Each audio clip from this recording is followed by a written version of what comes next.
ನಮಸ್ತೆ ಸ್ನೇಹಿತರೆ, ಇವತ್ತು ನಾವು ದ್ವಿತೀಯ BA ಇಂಗ್ಲೀಷ್ನ ಪರೀಕ್ಷಾ ತಯಾರಿಯನ್ನು ಮಾಡಿಕೊಳ್ಳುವ ಮೊದಲಿಗೆ ನಾವು ಪ್ರತಿಯೊಂದು ಪದ್ಯದ ಸಾರಾಂಶವನ್ನು ಕನ್ನಡದಲ್ಲಿ ತಿಳ್ಕೊಂಡು ನಂತರ ಇಂಗ್ಲೀಷ್ ಸಮ್ಮರಿಯನ್ನು ಕೂಡ ತಿಳ್ಕೊಳ್ಳುವ.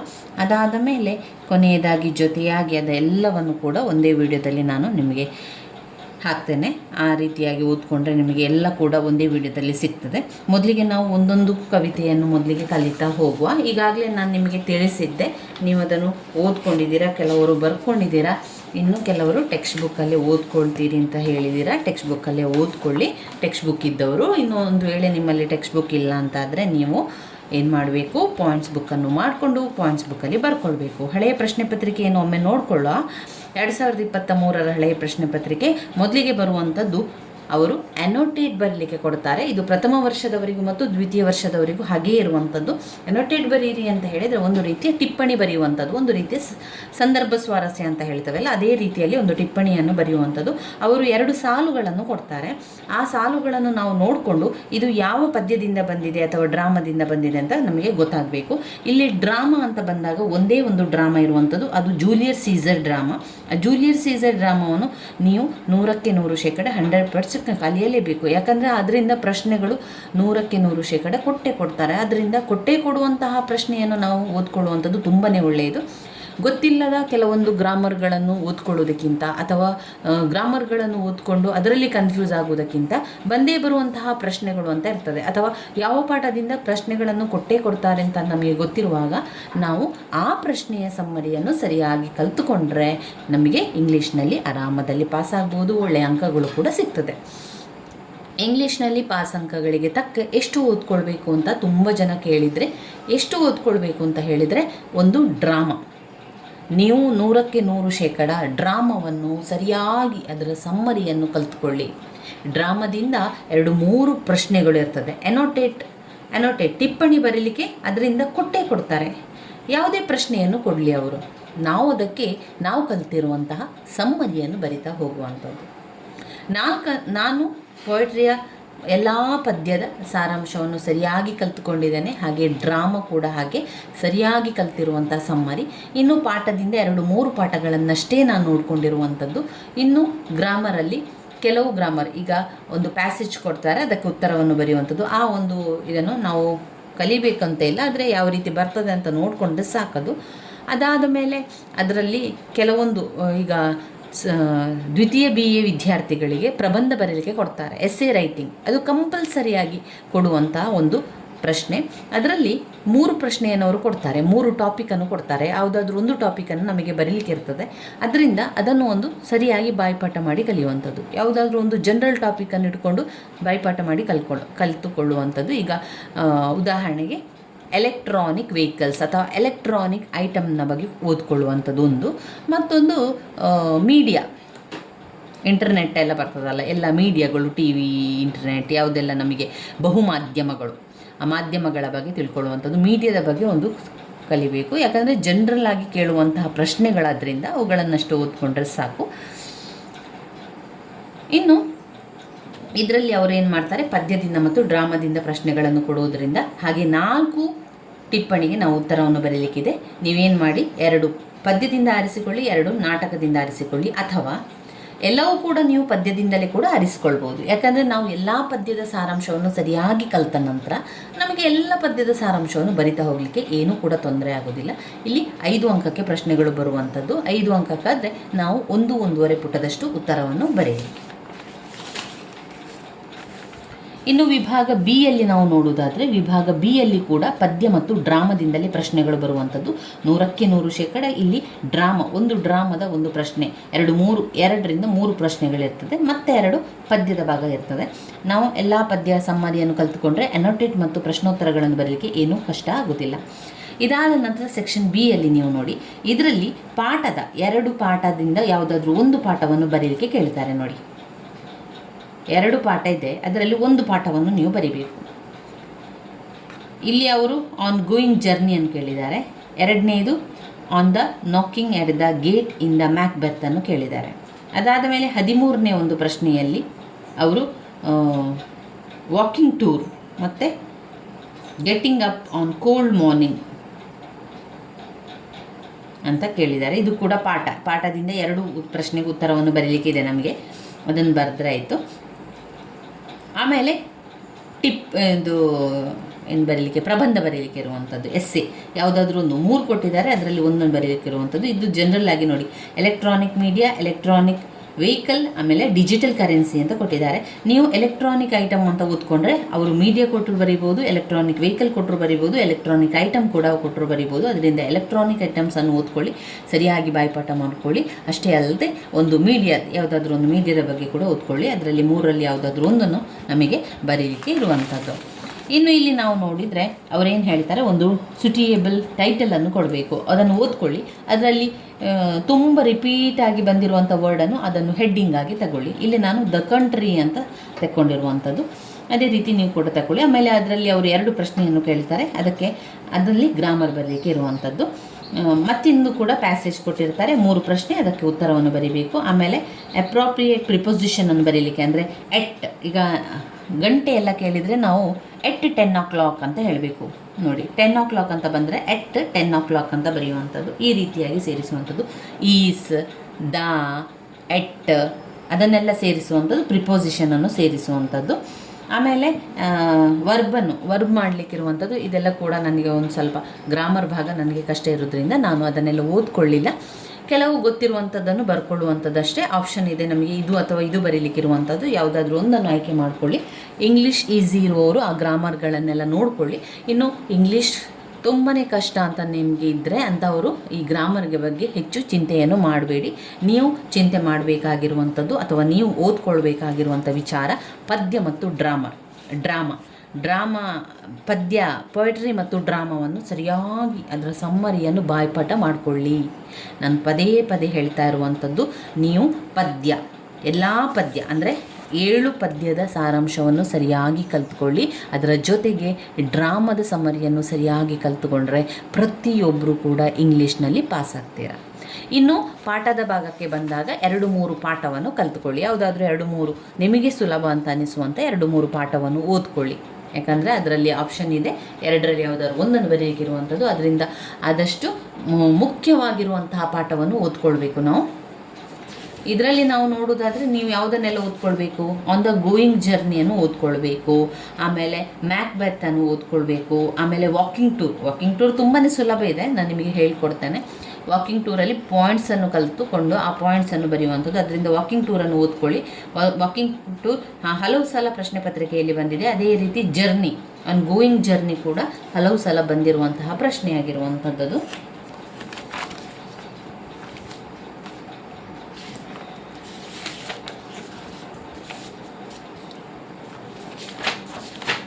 ಇಲ್ಲಿ ವಿಲಿಯಂ ಶೇಕ್ಸ್ಪಿಯರ್ ಬರೆದಿರುವಂತಹ ಒಂದು ಪದ್ಯ, Polonius advice to his son.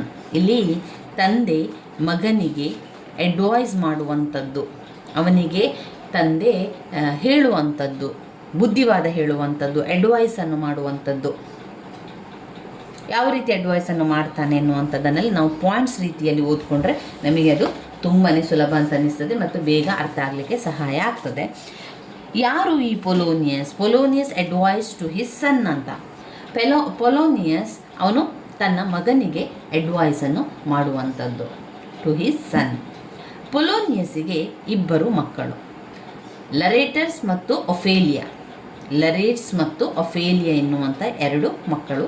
ಲರೇಟ್ಸ್ ಅಂದರೆ ಮಗ, ಒಫೇಲಿಯಾ ಅಂದರೆ ಮಗಳು.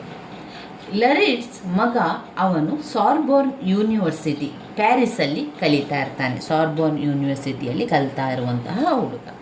ಇಲ್ಲಿ ಪೊಲೋನಿಯಸ್ ತಂದೆ ತನ್ನ ಮಗನಿಗೆ ಅಡ್ವೈಸನ್ನು ಮಾಡುವಂಥದ್ದು. ಇಲ್ಲಿ ಸಮ್ಮರಿಯನ್ನು ಇಲ್ಲಿ ನೋಡ್ಕೊಳ್ಳಿ, ಟೆಕ್ಸ್ಟ್ ಬುಕ್ಕಲ್ಲಿರುವ ಸಮ್ಮರಿ ತುಂಬಾ ಸುಲಭ ಇದೆ, ನಾನು ಕೂಡ ಇಲ್ಲಿ ಓದ್ಕೊಂಡಿರುವಂಥದ್ದು.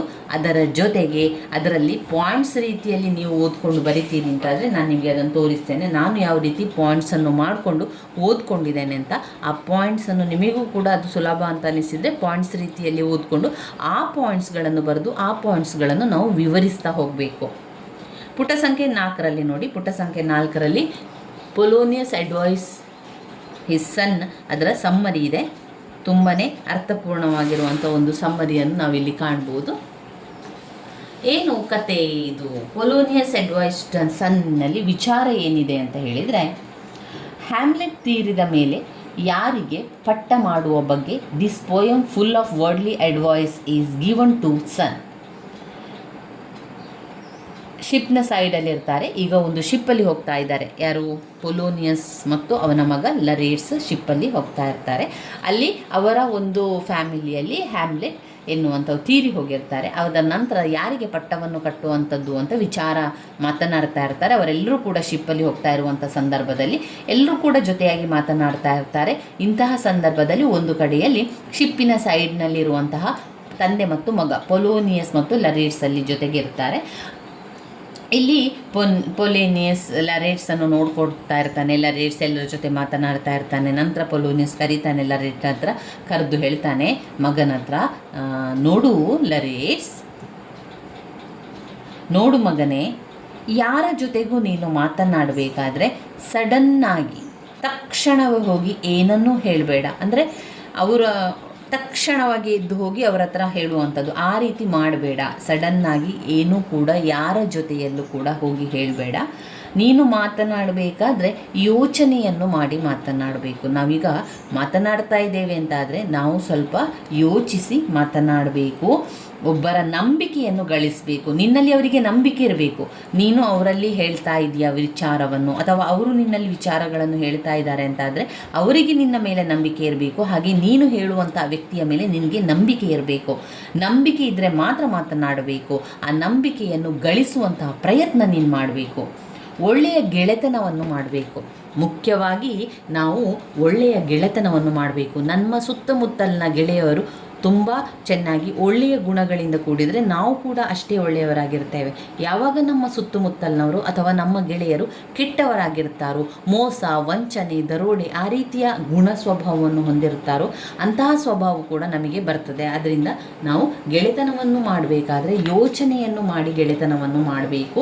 ಒಂದು ವೇಳೆ ನೀನು ಗೆಳೆತನವನ್ನು ಮಾಡಿದ ಮೇಲೆ ಅವರನ್ನು ಆ ಒಂದು ಗೆಳೆತನ ಮಾಡಿದ ನಂತರ ಆ ಗೆಳೆತನವನ್ನು ಸದಾ ಕಾಪಾಡಬೇಕು.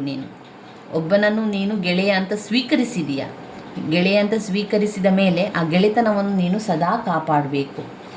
ಎಲ್ಲರ ಮಾತನ್ನು ಕೇಳಬೇಕು. ಈಗ ನೀನು 10 ಜನರ ಜೊತೆಗಿದ್ದೀಯ ಅಂತ ಇಟ್ಕೊಳ್ಳುವ. ಆ 10 ಜನಗೆ ಜೊತೆಗಿರುವಂತಹ ನೀನು ಮೊದಲಿಗೆ ಆ 10 ಜನರು ಹೇಳುವಂತಹ ಮಾತನ್ನೆಲ್ಲ ಕೇಳಿಸ್ಕೊಳ್ಬೇಕು. ನೀನು ಅವರ ನಡುವೆ ಎಡೆಯಲ್ಲಿ ಮಾತನಾಡಬಾರ್ದು. ಅಂದರೆ ಅವರು ಮಾತನಾಡುವಂತಹ ಸಂದರ್ಭದಲ್ಲಿ ಮಧ್ಯದಲ್ಲಿ ಬಾಯಿ ಹಾಕಬಾರ್ದು. ನಿನ್ನ ತೀರ್ಪನ್ನು ನೀನು ಕೊಡಬೇಡ ಅಂತ ಹೇಳುವಂಥದ್ದಲ್ಲ, ಅಥವಾ ನಿನ್ನ ಅನಿಸಿಕೆಯನ್ನು ನೀನು ಹೇಳು. ಯಾವಾಗ ಎಲ್ಲರೂ ಮಾತನಾಡಿದ ನಂತರ ಕೊನೆಯಲ್ಲಿ ನಿನ್ನ ತೀರ್ಪನ್ನು ಕೊಡು. ನಿನ್ನ ತೀರ್ಪನ್ನು ಮೊದಲೇ ಒಬ್ಬರಿಗೆ ಹೇಳಿ ಬಿಡಬೇಡ. ನಿನ್ನ ತೀರ್ಪು ನಿನ್ನಲ್ಲೇ ಇರಲಿ. ಅವರೆಲ್ಲರ ಮಾತಾದ ನಂತರ ಕೊನೆಯ ಕ್ಷಣದಲ್ಲಿ ಇರುವಂತಹ ಸಮಯದಲ್ಲಿ ನಿನ್ನ ಅನಿಸಿಕೆಯನ್ನು ಹೇಳಿಬಿಡು, ನಿನ್ನ ತೀರ್ಪನ್ನು ಹೇಳಿಬಿಡು. ಆಮೇಲೆ ನಿನ್ನ ಜೀವನದಲ್ಲಿ ನೀನು ಒಳ್ಳೆಯ ಬಟ್ಟೆಗಳನ್ನು ತೆಗೆದುಕೋ. ಹರ್ಕಲ್ ಬಟ್ಟೆಯನ್ನು ಹಾಕಬೇಡ. ನಿನ್ನ ಸ್ಥಾನಮಾನಕ್ಕೆ ಅದುವೇ ಒಂದು ಅಗೌರವ. ನಿನ್ನ ಸ್ಥಾನಕ್ಕೆ ಒಂದು ಗೌರವ ಸಿಗಬೇಕು ಅಂದರೆ ನೀನು ಉತ್ತಮ ಡ್ರೆಸ್ಸನ್ನು ಮಾಡಬೇಕು. ನೀನು ಮನೆಯಲ್ಲಿದೆಯಾ ಅಥವಾ ಕೆಲಸಕ್ಕೆ ಹೋಗ್ತಾ ಇರುವಂಥ ಸಂದರ್ಭ ಅಂತ ಅಲ್ಲ, ಎಲ್ಲ ಸಮಯದಲ್ಲಿಯೂ ಕೂಡ ನೀನು ಮನೆಯಲ್ಲಿದೆಯಾ, ನೀನು ಫ್ರೀ ಆಗಿದೆಯಾ ಅಂತಾದರೂ ಕೂಡ ಒಳ್ಳೆಯ ಡ್ರೆಸ್ಸನ್ನು ಮಾಡಿ ಕೂತ್ಕೊಳ್ಬೇಕು. ಒಳ್ಳೆಯ ಡ್ರೆಸ್ಸನ್ನು ಹಾಕಬೇಕು. ಆಗ ಒಳ್ಳೆಯ ಜನರು ನಿನ್ನನ್ನು ನಂಬುವಂಥದ್ದು, ಹಾಗೆ ನಿನ್ನ ಮೇಲೆ ಒಳ್ಳೆಯ ಒಂದು ಅಭಿಪ್ರಾಯ ಬರ್ತದೆ. ಒಳ್ಳೆಯ ಬಟ್ಟೆಗಳನ್ನು ತೆಗೆದುಕೋ. ಯಾಕಂದರೆ ಫ್ರಾನ್ಸ್ನಲ್ಲಿ ಒಳ್ಳೆಯ ಬಟ್ಟೆಯನ್ನು ಹಾಕಿದರೆ ಅವರಿಗೆ ಒಳ್ಳೆಯ ಬೆಲೆ ಇದೆ. ಒಳ್ಳೆಯ ಬಟ್ಟೆಗಳನ್ನು ಹಾಕಿದವರಿಗೆ ಒಳ್ಳೆಯ ಸ್ಥಾನಮಾನ ಸಿಗ್ತದೆ ಎನ್ನುವಂಥದ್ದು ಪೊಲೋನಿಯಸ್ನವರ ಅಭಿಪ್ರಾಯ. ಪೊಲೋನಿಯಸ್ ಹೇಳುವಂಥದ್ದು ಮಗನಿಗೆ ಹೇಳ್ತಾನೆ, ನೋಡು ಈ ರೀತಿಯಾಗಿರಬೇಕು, ನೀನು ಈ ರೀತಿಯಾಗಿರಬೇಕು ಅಂತ ಅವನು ಬುದ್ಧಿವಾದವನ್ನು ಹೇಳುವಂಥದ್ದು. ಫ್ರಾನ್ಸಲ್ಲಿ ಒಳ್ಳೆಯ ಬಟ್ಟೆಯನ್ನು ಹಾಕಿದರೆ ಒಳ್ಳೆಯಲ್ಲಿ ಬೆಲೆ ಇರ್ತದೆ. ನಿನ್ನ ಫ್ರೆಂಡ್ಸ್ನ ಒಳಗಡೆ ಹಣದ ವಿಚಾರವನ್ನು ತರಬೇಡ. ಒಂದು ಗೆಳೆಯರು ಅಂತ ಅಂದ ಮೇಲೆ ಅವರ ನಡುವೆ ನೀವು ಸಂತೋಷವನ್ನು ಹಂಚಿಕೊಳ್ಬೇಕು, ನಿಮ್ಮ ವಿಷಯಗಳನ್ನು ಹಂಚಿಕೊಳ್ಬೇಕು. ಆದರೆ ಹಣದ ವಿಚಾರವನ್ನು ನಿಮ್ಮ ಫ್ರೆಂಡ್ಸ್ ನಡುವೆ ತರಬೇಡ. ಫ್ರೆಂಡ್ಸ್ನ ಜೊತೆಯಲ್ಲಿ ಹಣ ಕೇಳುವಂಥದ್ದು, ಅವರ ಹಣವನ್ನು ಪಡೆದುಕೊಳ್ಳುವಂಥ ಒಂದು ಸಾಲ ಪಡೆದುಕೊಳ್ಳುವಂಥದ್ದನ್ನು ಫ್ರೆಂಡ್ಸಿನ ಒಳಗಡೆ ಮಾಡಬಾರ್ದು. ಅಂತ ತಂದೆ ಹೇಳ್ತಾನೆ. ತಂದೆ advice to son, don't bring money matter between friendship. ಒಂದು ಫ್ರೆಂಡ್ಶಿಪ್ ಅಂದಾದ ಮೇಲೆ ಅದರ ನಡುವೆ ಮನಿ ಮ್ಯಾಟರನ್ನು ತಗೊಂಡು ಬರಬೇಡ, ಅದು ನಮ್ಮ ಫ್ರೆಂಡ್ಶಿಪ್ಪನ್ನು ಹಾಳು ಮಾಡ್ತದೆ. ನೀನು ನಿನಗೆ ಸತ್ಯವಾಗಿರಬೇಕು, ಮೊದಲಿಗೆ ನೀನು ನಿನಗೆ ಸತ್ಯವಾಗಿರಬೇಕು, ಮತ್ತು ಇತರರಿಗೆ ನೀನು ಸತ್ಯವಾಗಿರಬೇಕು. ಮೊದಲಿಗೆ ಯಾರಿಗೆ ನಾವು ಸತ್ಯ ಆಗಿರಬೇಕು? ನಮಗೆ ನಾವು ಸತ್ಯವಾಗಿರಬೇಕು, ನಂತರ ಇತರರಿಗೆ ಸತ್ಯವಾಗಿ ಇರಬೇಕಾಗಿರುವಂಥದ್ದು. Honesty is the best policy ಅಂತ ಹೇಳ್ತಾರೆ. ಹಾನೆಸ್ಟಿ ಆಗಿರಬೇಕು, ಪ್ರಾಮಾಣಿಕತೆ ಮುಖ್ಯ. ನಮ್ಮ ಜೀವನದಲ್ಲಿ ಯಾರಿಗೇ ಆಗಲಿ ನಾವು ಪ್ರಾಮಾಣಿಕವಾಗಿರಬೇಕು. ನಮ್ಮ ಪ್ರಾಮಾಣಿಕತೆಯೇ ನಮ್ಮನ್ನು ತಲುಪಿಸುವಂಥದ್ದು. ನಮ್ಮ ಪ್ರಾಮಾಣಿಕತೆಯೇ ನಮ್ಮನ್ನು ಗೆಲುವಿನೆಡೆಗೆ ಕರೆದುಕೊಂಡು ಹೋಗುವಂಥದ್ದು. Honesty is the best policy. ನನ್ನ ಆಶೀರ್ವಾದ ನಿನಗೆ ಸದಾ ಇರ್ತದೆ. ಮನುಷ್ಯನಿಗೆ ಗುಣ ಮುಖ್ಯ, ತುಂಬಾ ಗುಣ ಮುಖ್ಯ. ಹಣ ಇರ್ತದೆ, ಹಾಗೆ ಶ್ರೀಮಂತ ಬಡವ ಎಲ್ಲರೂ ಇರ್ತಾರೆ, ಆದರೆ ಅವನಲ್ಲಿರುವಂತಹ ಗುಣ ಎಲ್ಲರಿಗೂ ಮೊದಲಿಗೆ ಕಾಣುವಂಥದ್ದು. ಮೊದಲಿಗೆ ನಿನ್ನ ಗುಣ ಮುಖ್ಯ ಆಗಿರ್ತದೆ. Character is very very important in life. ಗೆಳೆಯರನ್ನು ಬಾಹ್ಯವಾಗಿ ಆಕರ್ಷಿಸವಾಗಿರದೆ ಕ್ಯಾರೆಕ್ಟರಿಂದ ಹತ್ತಿರ ಆಗು, ಹಣದಿಂದ ಗುಣ ಬರುವುದಿಲ್ಲ. ಪೊಲೋನಿಯಸ್ ಹೇಳ್ತಾನೆ, ಗೆಳೆಯರನ್ನು ನೀನು ಹೊರಗಿನಿಂದ ಆಕರ್ಷಿಸಬೇಕು. ಗೆಳೆಯರು ನಿನ್ನ ಜೊತೆಗೆ ಬರಬೇಕು ಅಂತ ಹೇಳಿದರೆ ನಿನ್ನ ಗುಣದಿಂದ ಅವರು ಬರಬೇಕೇ ವಿನಃ ನಿನ್ನ ಹಣದ ಹಿಂದೆ ಅವರು ಬರಬಾರ್ದು. ನಿನ್ನ ಅಲ್ಲಿ ಹಣ ಇದೆ ಅಂತ ಹೇಳಿ ಅವರು ನಿನ್ನ ಹಿಂದೆ ಬರಬಾರ್ದು. ಅವರು ಯಾವ ಕಾರಣಕ್ಕೆ ಬರಬೇಕು? ನಿನ್ನ ಗುಣಕ್ಕೆ ಅವರು ಮನಸೋತು ಬರಬೇಕು. ನಿನ್ನ ಗುಣಕ್ಕೆ ಕ್ಯಾರೆಕ್ಟರಿಂದ ಹತ್ತಿರ ಆಗಬೇಕೇ ಹೊರತು ಹಣದಿಂದ ಅಲ್ಲ. ಹಣ ಗುಣವನ್ನು ತರಲಿಕ್ಕೆ ಸಾಧ್ಯ ಇಲ್ಲ ಎನ್ನುವಂತಹ ಮಾತು ಇಲ್ಲಿ Polonius advice to son. Polonius ಇದೆಲ್ಲ ಮಾಹಿತಿಯನ್ನು ತನ್ನ ಮಗನಿಗೆ ಕೊಡುವಂಥದ್ದು, ತನ್ನ ಮಗನಿಗೆ ಅಡ್ವೈಸ್ ಮಾಡುವಂಥದ್ದು. ಇಲ್ಲಿ ಪಾಯಿಂಟ್ಸನ್ನು ಅವರು ಕೊಟ್ಟಿದ್ದಾರೆ ನೋಡಿ. ಇಲ್ಲಿ ನಾನು ಒಂದು ಅಂಡರ್ಲೈನನ್ನು ಮಾಡ್ಕೊಂಡಿದ್ದೇನೆ ನೋಡಿ. ಆ ಅಂಡರ್ಲೈನ್ ಮಾಡ್ಕೊಂಡಿರುವಂಥದ್ದು ಪೊಲೋನಿಯಸ್ ಅಡ್ವೈಸ್ನ ಪಾಯಿಂಟ್ಸ್ಗಳು. ನಾನಿಲ್ಲಿ ಪಾಯಿಂಟ್ಸನ್ನು ಮಾಡ್ಕೊಂಡಿದ್ದೇನೆ. ಒಟ್ಟು 9 ಪಾಯಿಂಟ್ಸ್ಗಳನ್ನು ಮಾಡಿ ನಾನು ಓದ್ಕೊಂಡಿರುವಂಥದ್ದು. ಈ 9 ಪಾಯಿಂಟ್ಸ್ಗಳನ್ನು ಮಾಡಿಕೊಂಡು ನಂತರ ಅದನ್ನು ನನಗೆ ಬೇಕಾದ ರೀತಿಯಲ್ಲಿ ವಿವರಿಸ್ತಾ ಹೋಗಿರುವಂಥದ್ದು. ಮೊದಲನೆಯ point, full of worldly advice is given by Polonius to his son Laertes. ತನ್ನ ಮಗನಾದಂತಹ ಲರೇಟ್ಸಿಗೆ ಪೊಲೋನಿಯಸ್ ಎಲ್ಲ ರೀತಿಯ ಅಡ್ವೈಸನ್ನು ಮಾಡ್ತಾನೆ. ಎರಡನೇ point, careful and conscious in thinking, talking and acting. ನೀನು ಜಾಗರೂಕವಾಗಿರಬೇಕು. ಒಂದು ಆಲೋಚನೆಯನ್ನು ಮಾಡಬೇಕಾದ್ರೆ, ಒಂದು ಮಾತನಾಡಬೇಕಾದ್ರೆ, ಒಂದು ಆ್ಯಕ್ಟ್ ಮಾಡಬೇಕಾದ್ರೆ, ಒಂದು ಕನ್ಶಿಯಸ್ ಅದರಲ್ಲಿ ಸಂಪೂರ್ಣವಾಗಿ ನೀನು ಇನ್ವಾಲ್ವ್ ಆಗಿರಬೇಕು, ಜಾಗೃತೆಯಾಗಿರಬೇಕು. 3, attract friends only with his virtuous characters, not with money. ಇಲ್ಲಿ ಹೇಳ್ತಾರೆ, ನಿನ್ನ ಫ್ರೆಂಡ್ ನಿನ್ನನ್ನು ಆಕರ್ಷಕವಾಗಿ, ನಿನ್ನ ಗೆಳೆಯರು ನಿನ್ನ ಹಿಂದೆ ಬರಬೇಕು, ನಿನ್ನ ಜೊತೆಗಿರಬೇಕು ಅಂತ ಆದರೆ ಅದು ನಿನ್ನ ಮನಿಯನ್ನು ನೋಡಿ ಅಲ್ಲ, ನಿನ್ನ ಕ್ಯಾರೆಕ್ಟರನ್ನು ನೋಡಿ ಬರುವಂತೆ ಇರಬೇಕು. Character is very important in every one life. ಗುಣ ಎನ್ನುವಂಥದ್ದು ಪ್ರತಿಯೊಬ್ಬರ ಜೀವನದಲ್ಲೂ ಕೂಡ ತುಂಬಾ ಮುಖ್ಯವಾಗಿರುವಂಥ ವಿಚಾರ. ಗುಡ್ ಹ್ಯಾಬಿಟನ್ನು ನಾವು ಬೆಳೆಸ್ಕೊಳ್ಬೇಕು. ಎಲ್ಲ ಸಮಯದಲ್ಲೂ ಕೂಡ ಗುಡ್ ಹ್ಯಾಬಿಟ್ಸ್ ಇರಬೇಕು. Honesty is the best policy. ಪ್ರಾಮಾಣಿಕತೆ ಎನ್ನುವಂಥದ್ದು ನಿಜವಾಗಿ ಒಂದು ಪಾಲಿಸಿ ಆಗಿರುವಂಥದ್ದು ನಮ್ಮ ಜೀವನದಲ್ಲಿ. 7ನೇ point, don't bring money matter between friendship. ನಿಮ್ಮ ಫ್ರೆಂಡ್ಶಿಪ್ನ ನಡುವೆ ಮನಿ ಮ್ಯಾಟರನ್ನು ಯಾವತ್ತೂ ತರಲೇಬಾರ್ದು. ಮನಿ ಮ್ಯಾಟರ್ ನಿಮ್ಮ ಫ್ರೆಂಡ್ಶಿಪ್ನ ನಡುವೆ ಬರಬಾರ್ದು. ಲರೇಟ್ಸ್ ಟೇಕ್ಸ್ ಫಾದರ್ಸ್ ಅಡ್ವೈಸ್. ಆಗ ಇದೆಲ್ಲ ಹೇಳಿದ ನಂತರ ಲರೇಟ್ಸ್ ತನ್ನ ತಂದೆ ಹೇಳಿರುವಂತಹ ಎಲ್ಲ ಅಡ್ವೈಸನ್ನು ತೆಗೆದುಕೊಳ್ತಾನೆ ಮತ್ತು ಆಶೀರ್ವಾದವನ್ನು ಪಡೆದುಕೊಳ್ತಾನೆ. ಪೊಲೋನಿಯಸ್ ಹೇಳ್ತಾನೆ, ನನ್ನ ಆಶೀರ್ವಾದ ನಿನಗೆ ಸದಾ ಇದೆ. Polonius blesses him. ನನ್ನ ಆಶೀರ್ವಾದ ನಿನಗೆ ಸದಾ ಇದೆ ಅಂತ ಹೇಳುವಂಥದ್ದು ಈ ಒಂದು ಪದ್ಯದಲ್ಲಿ ಕಾಣ್ಬೋದಾಗಿದೆ. ಈ ಪಾಯಿಂಟ್ಸನ್ನು ನೋಡ್ಕೊಳ್ಳಿ. ನಾನಿಲ್ಲಿ ಈ ರೀತಿಯಾಗಿ 9 ಪಾಯಿಂಟ್ಸ್ಗಳನ್ನು ಮಾಡಿ ಓದ್ಕೊಂಡಿರುವಂಥದ್ದು. ನೀವು ಪಾಯಿಂಟ್ಸ್ ಅದೇ ರೀತಿ ಪಾಯಿಂಟ್ಸ್ ಅಂತಾದರೆ ನೀವು ಅದನ್ನು ನೋಡ್ಕೊಳ್ಬೋದು. ಇಲ್ಲ ಅಂತಾದರೆ ಇಲ್ಲಿ ನೋಡಿ, ಟೆಕ್ಸ್ಟ್ ಬುಕ್ಕಲ್ಲಿ ಬೇರೆ ಬೇರೆ ಪಾಯಿಂಟ್ಸ್ಗಳಿದೆ. ಇದನ್ನೇ ನಾನಿಲ್ಲಿ ತಗೊಂಡು ಬರ್ಕೊಂಡಿರುವಂಥದ್ದು. ಟೆಕ್ಸ್ಟ್ ಬುಕ್ ಇರುವವರು ಟೆಕ್ಸ್ಟ್ ಬುಕ್ಕಲ್ಲಿ ಓದ್ಕೊಳ್ಳಿ. ನೀವು ಟೆಕ್ಸ್ಟ್ ಬುಕ್ ಇಲ್ಲ ಅಂತಾದರೆ ಪಾಯಿಂಟ್ಸ್ ಬುಕ್ ಅಂತ ಮಾಡಿಕೊಂಡು ಅದರಲ್ಲಿ ಈ ಪಾಯಿಂಟ್ಸನ್ನು ಬರ್ಕೊಳ್ಳಿ. ಇಲ್ಲೇ ಇದೆ ನೋಡಿ, careful and conscious in thinking, talking, acting. On the whole, Polonius advised son to attract friends only with his character, not with money. ಆಮೇಲೆ ಅದೆಲ್ಲ ಬರ್ಕೊಳ್ಳಿ points. Character is very very important every one life. ಆಮೇಲೆ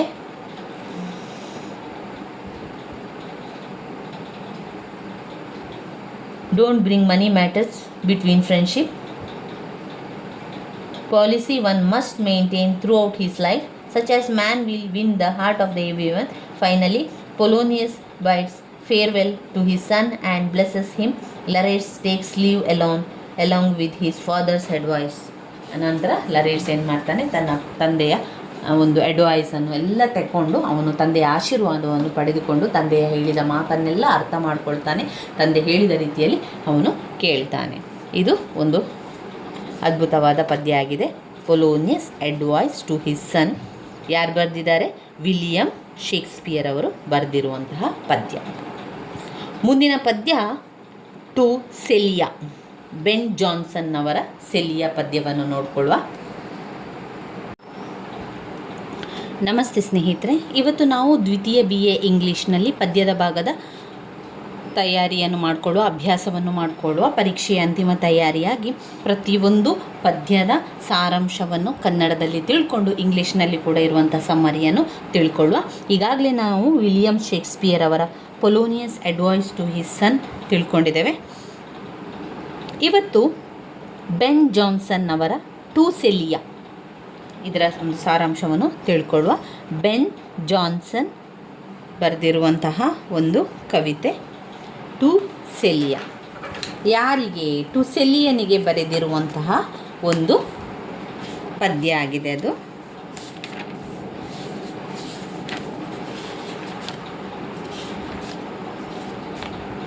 ಪುಟ ಸಂಖ್ಯೆ 7ರಲ್ಲಿದೆ ನೋಡಿ ಪದ್ಯ. ನಿಮಗೆ summary ಈ ಪುಟದಲ್ಲಿದೆ. ಪುಟ ಸಂಖ್ಯೆ 8ರಲ್ಲಿದೆ ನೋಡಿ. ಅದರಲ್ಲಿ ನಾನು ಪಾಯಿಂಟ್ಸ್ ರೀತಿಯಲ್ಲಿ ಮಾಡಿಕೊಂಡು ಓದ್ಕೊಂಡಿದ್ದೇನೆ. ಆ ಪಾಯಿಂಟ್ಸ್ ಈ ರೀತಿಯಾಗಿದೆ.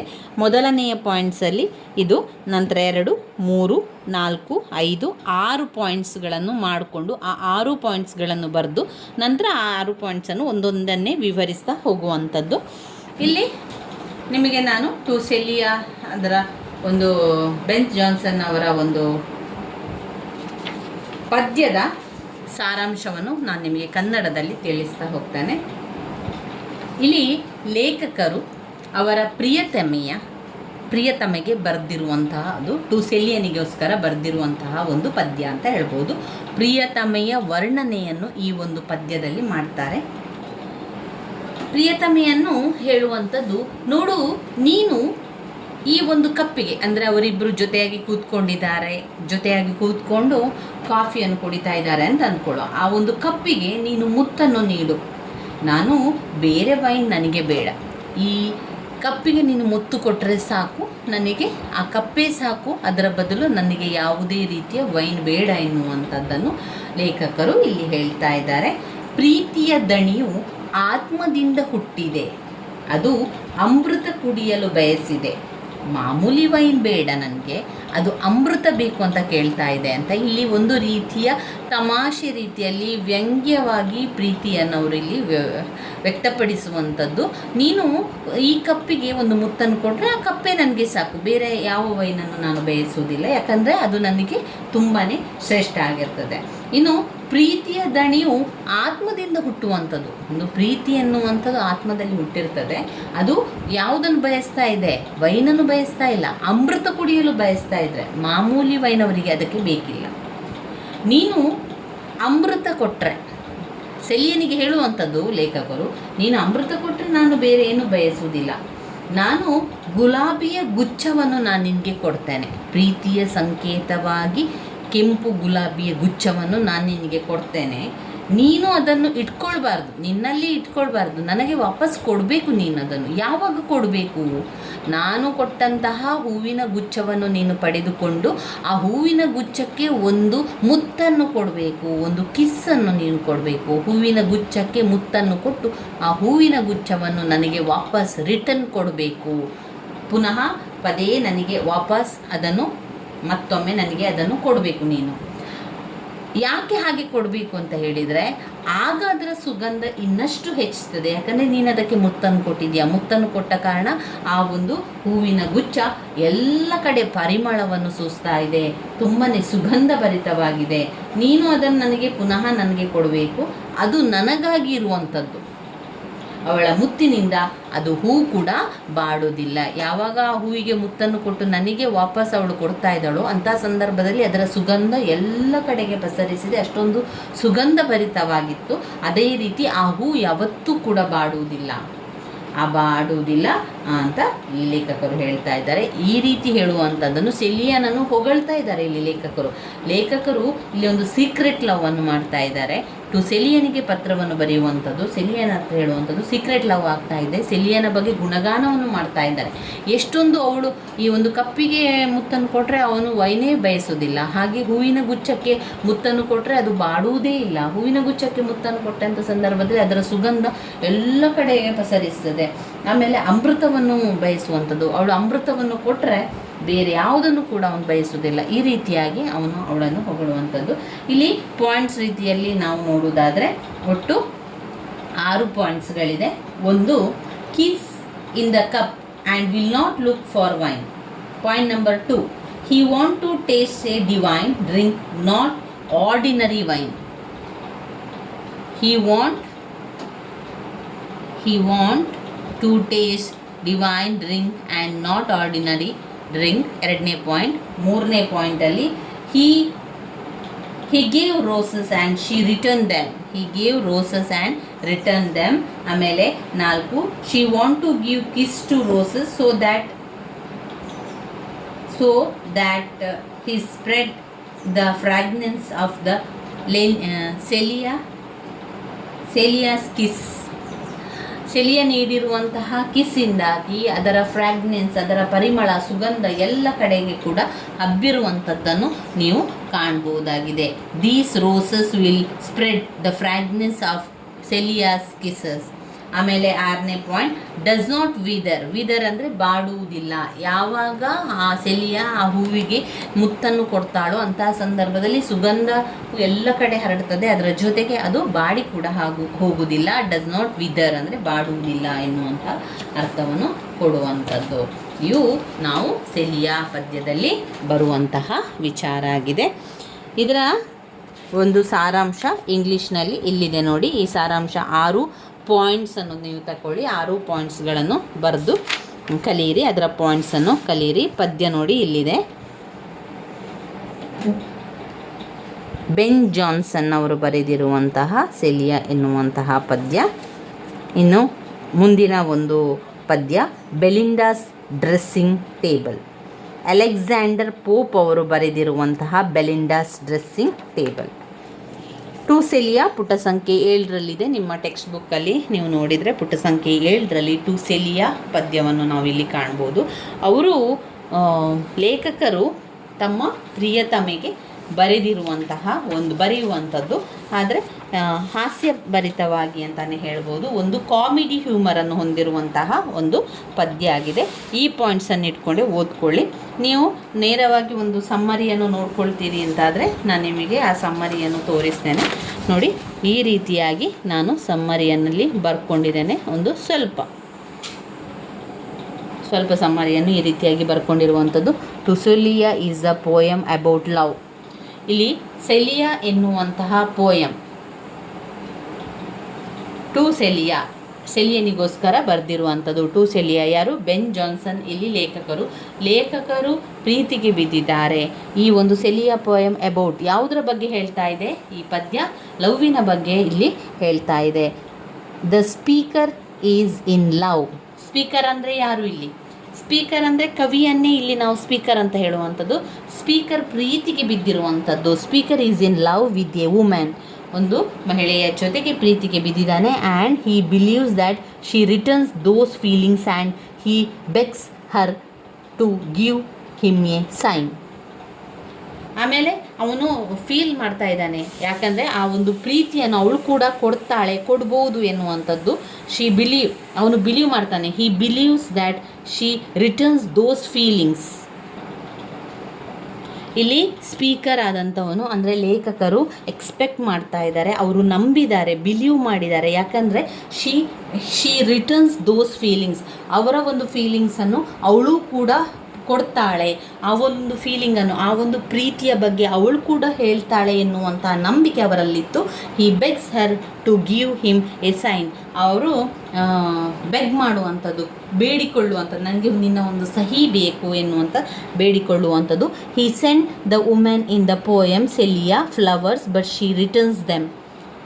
ಅದನ್ನು ಅವಳಿಗೆ ಅವರು ಹೂವಿನ ಗುಚ್ಛವನ್ನು ಕೊಟ್ಟಿದ್ದಾರೆ. ಯಾರು? ಸ್ಪೀಕರ್ ಆದಂಥವ್ರು. ಸ್ಪೀಕರ್ ಅಂದರೆ ಲೇಖಕರಲ್ಲಿ ಹೂವಿನ ಗುಚ್ಛವನ್ನು ಕೊಟ್ಟಿದ್ದಾರೆ. ಆ ಹೂವಿನ ಗುಚ್ಛವನ್ನು ಅವಳು ಇಟ್ಕೊಳ್ಳಿಲ್ಲ, ಆದರೆ ಅದನ್ನೇನು ಮಾಡಿದ್ದಾಳೆ? ಬಟ್ ಶಿ ರಿಟರ್ನ್ಸ್ ದೆಮ್, ಅದನ್ನು ರಿಟರ್ನ್ ಮಾಡಿದ್ದಾಳೆ.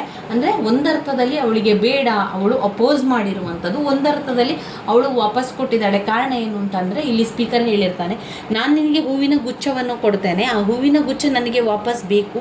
ಯಾಕೆ ಬೇಕು ಅಂತ ಹೇಳಿದರೆ, ಆ ಹೂವಿನ ಗುಚ್ಛಕ್ಕೆ ನೀನೊಂದು ಮುತ್ತನ್ನು ಕೊಡಬೇಕು, ಮುತ್ತನ್ನು ಕೊಟ್ಟು ನನಗೆ ಅದನ್ನು ವಾಪಸ್ ಕೊಡಬೇಕು. ಅದು ನಿನ್ನಲ್ಲಿರುವಂಥದ್ದಲ್ಲ, ಅದು ನಾನು ಇಟ್ಕೊಳ್ಳುವಂಥದ್ದು, ನನಗೆ ಬೇಕು ಅಂತ ಕೇಳ್ಕೊಳ್ಳುವಂಥದ್ದು.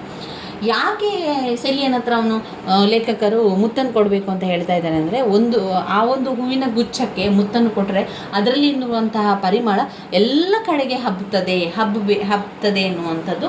ಹಾಗೆ ಅದರ ಜೊತೆಗೆ ಆ ಒಂದು ಹೂ ಯಾವತ್ತೂ ಬಾಡಿ ಹೋಗುವುದಿಲ್ಲ ಎನ್ನುವಂತಹ ನಂಬಿಕೆ ಇಲ್ಲಿ ಲೇಖಕರದ್ದಾಗಿತ್ತು. ಈ ರೀತಿಯಾಗಿ ವಿಷಯ ಮುಂದುವರಿತಾ ಹೋಗ್ತದೆ. However the speaker does not see this as a rejection.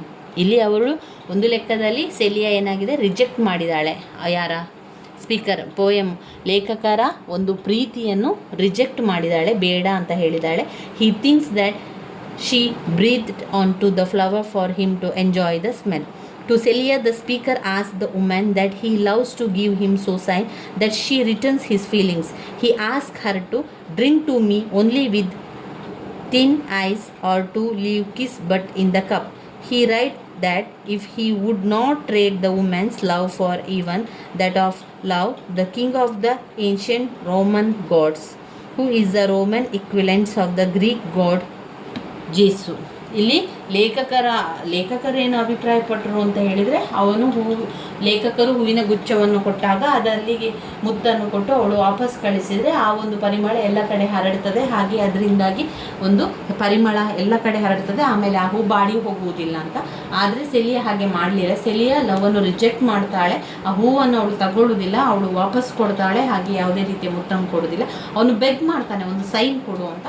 ಆ ಸೈನನ್ನು ಹಾಕ್ತಾಳೆ ಅಷ್ಟೇ ಹೊರತು ಅವಳಿಗೆ ಯಾವುದೇ ರೀತಿಯ ಫೀಲಿಂಗ್ಸ್ ಇಲ್ಲ. ಇಲ್ಲಿ ಲೇಖಕರು ಅನ್ನಿಸಿಕೊಳ್ಳುವಂಥದ್ದು ಆ ಫೀಲಿಂಗ್ಸೇ ನನಗೆ ವಾಪಸ್ ಸಿಗ್ತದೆ ಅನ್ನುವಂಥ ನಂಬಿಕೆಯಲ್ಲಿ ಲೇಖಕರು ಇರುವಂಥದ್ದನ್ನು ಕಾಣ್ಬೋದು. ಇವಿಷ್ಟು ಈ ಸೆಲಿಯಾ ಟು ಸೆಲಿಯಾ ಪದ್ಯದಲ್ಲಿ ಬರುವಂಥದ್ದು. ಮುಂದಿನ ಪದ್ಯ